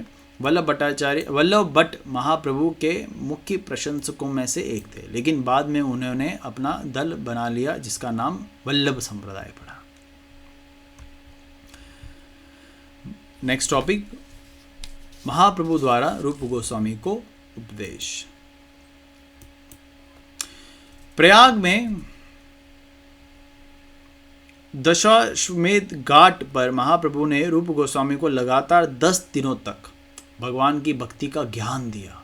उन्होंने गोस्वामी को प्राणियों की 84 लाख योनियों के विभागों की शिक्षा दी। फिर उन्होंने मनुष्य योनि के विषय में भी शिक्षा दी। उन्होंने मनुष्य में से वैदिक सिद्धांतों के अनुयायियों के विषय में, फिर इनमें से सकाम कर्मियों, फिर इनमें से ज्ञानियों तथा ज्ञानियों में से मुक्त आत्माओं के विषय में बताया। उन्होंने बताया कि कुछ ही ऐसे लोग हैं जो वास्तव में भगवान श्री कृष्ण के शुद्ध भक्त हैं। शिल रूप गोस्वामी सनातन गोस्वामी के छोटे भाई थे। शिल रूप गोस्वामी भी मिनिस्ट्रल पोस्ट पे थे। He was a finance minister that time. जब वह सेवा से निवृत्त मतलब रिटायर हो गए, तो वह अपने साथ 2 नाव भरकर सोने के सिक्के लाए थे। अर्थात वह अपनी नौकरी से संचित कई लाख रुपए लाए थे। उन्होंने गृह त्याग कर भगवान चैतन्य महाप्रभु के पास जाने के पूर्व अपनी संपत्ति इस प्रकार बांट दी। 50% भगवान तथा उनके भक्तों की सेवा में, 25% संबंधियों यानी कि रिलेटिव्स जिसमें परिवारजन माता पिता सब, तथा 25% आपातकालीन निजी आवश्यकता के लिए। इस प्रकार से उन्होंने समस्त गृहस्थियों के लिए एक आदर्श स्थापित किया। महाप्रभु ने गोस्वामी को भक्ति के विषय में शिक्षा देते समय भक्ति की तुलना एक लता से की और उपदेश दिया कि इस भक्ति लता को शुद्ध भक्तों के प्रति किए गए अपराध रूपी मत हाथी मत अपराध जिसको कहते हैं से अत्यंत सावधानी से बचना चाहिए। इसके अतिरिक्त इस लता की रक्षा इंद्रिय भोग की इच्छा से, अद्वैतवादी मुक्ति से तथा हठ योग प्रणाली की सिद्धि से भी करनी होगी। ये सब भक्ति पथ के लिए हानिकारक है। इसी प्रकार जीवों के प्रति हिंसा, सांसारिक लाभ की इच्छा, सांसारिक सम्मान तथा सांसारिक यश भी भक्ति या भागवत धर्म की उन्नति में बाधक है। शुद्ध भक्ति में सेवा को इंद्रिय तृप्ति की समस्त इच्छाओं, सकाम महत्कांक्षाओं तथा अद्वैतवादी ज्ञान के सर्वंध से मुक्त रहना चाहिए। मनुष्य को सारी उपाधियों से मुक्त होना चाहिए और जब वह दिव्य शुद्धता को प्राप्त कर लेता है तब वह शुद्ध इंद्रियों के द्वारा भगवान की सेवा कर सकता है।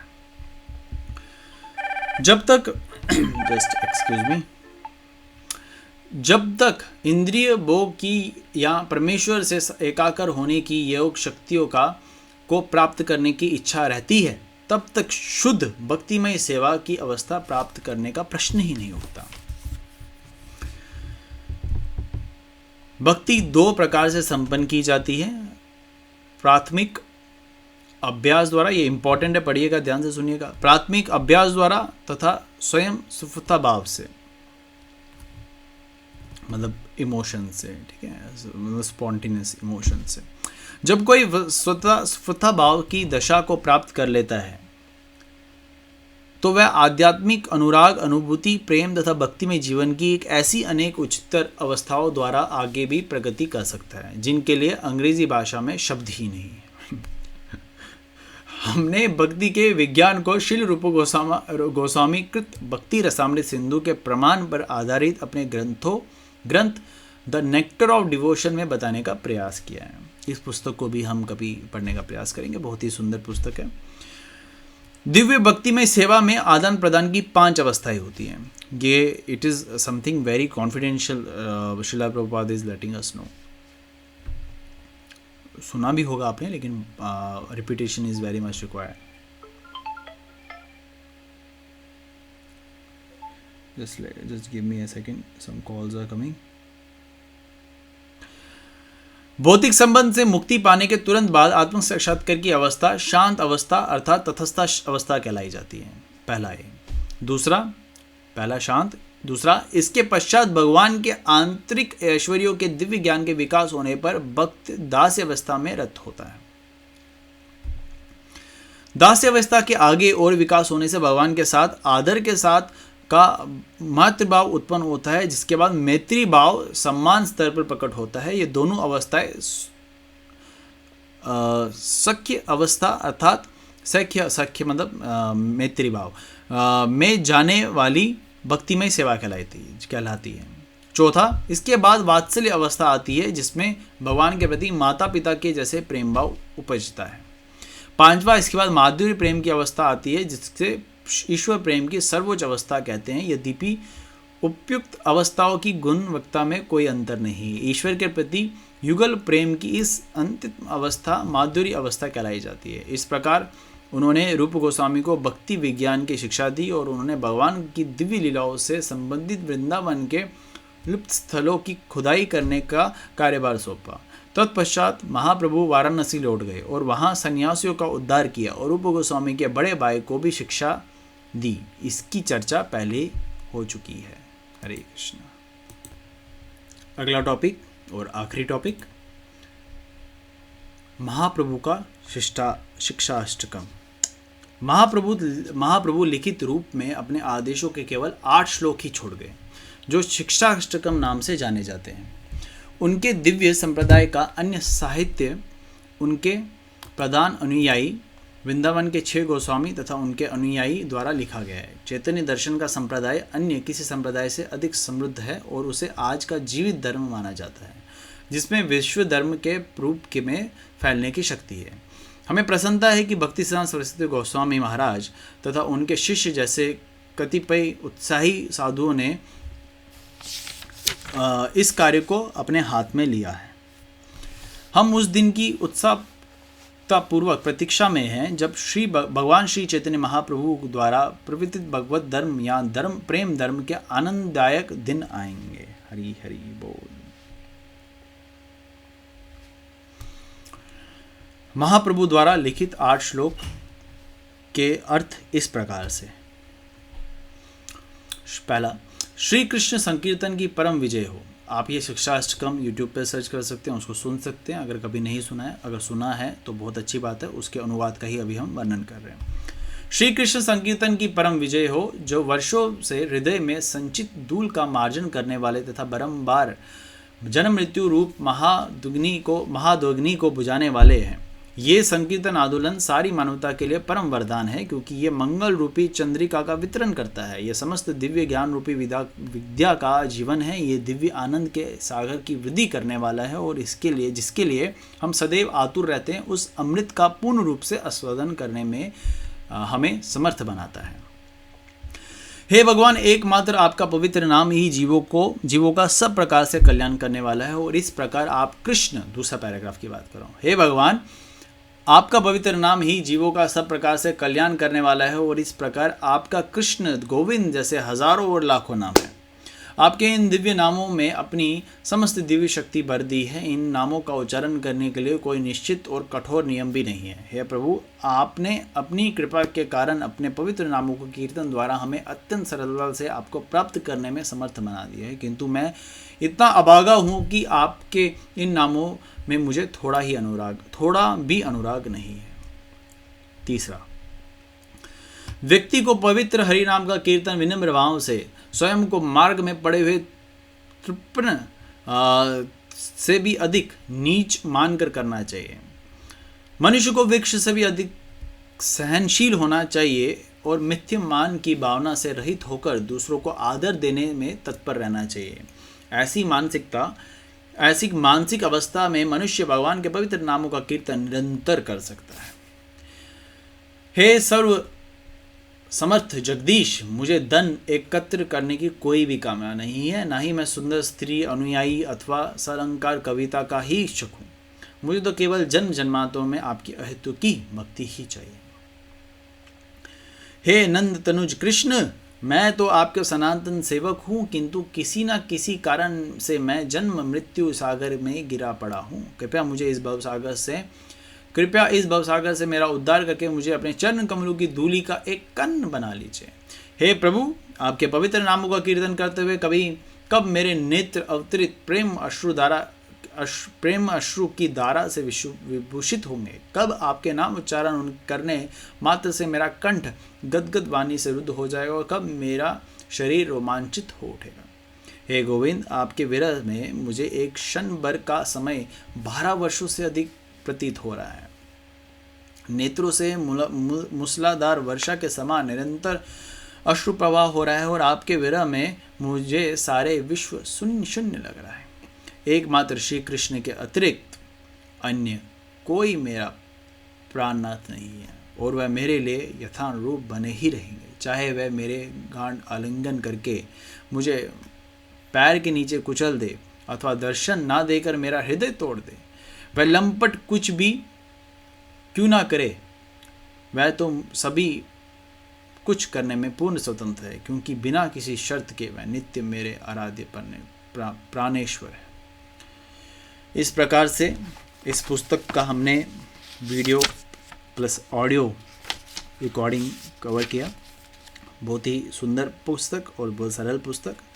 ये इसलिए पढ़ा जा रहा है कि चैतन्य महाप्रभु के बारे में हम थोड़ी सी झलक प्राप्त कर सके। उनकी कृपा के बिना ये पॉसिबल तो नहीं हो पाएगा। और विशेषकर चैतन्य महाप्रभु का जो हमें प्रेम श्रील प्रभुपाद ने दिया है, श्रील प्रभुपाद के बाद उनके अनुयायियों ने दिया है, उसके लिए हम बहुत बहुत धन्यवाद करते हैं। And we of course are very very very very very very thankful to Srila Prabhupada कि हमें ये दिव्य प्रेम दिया और हमें काफ़ी कुछ सिखाया।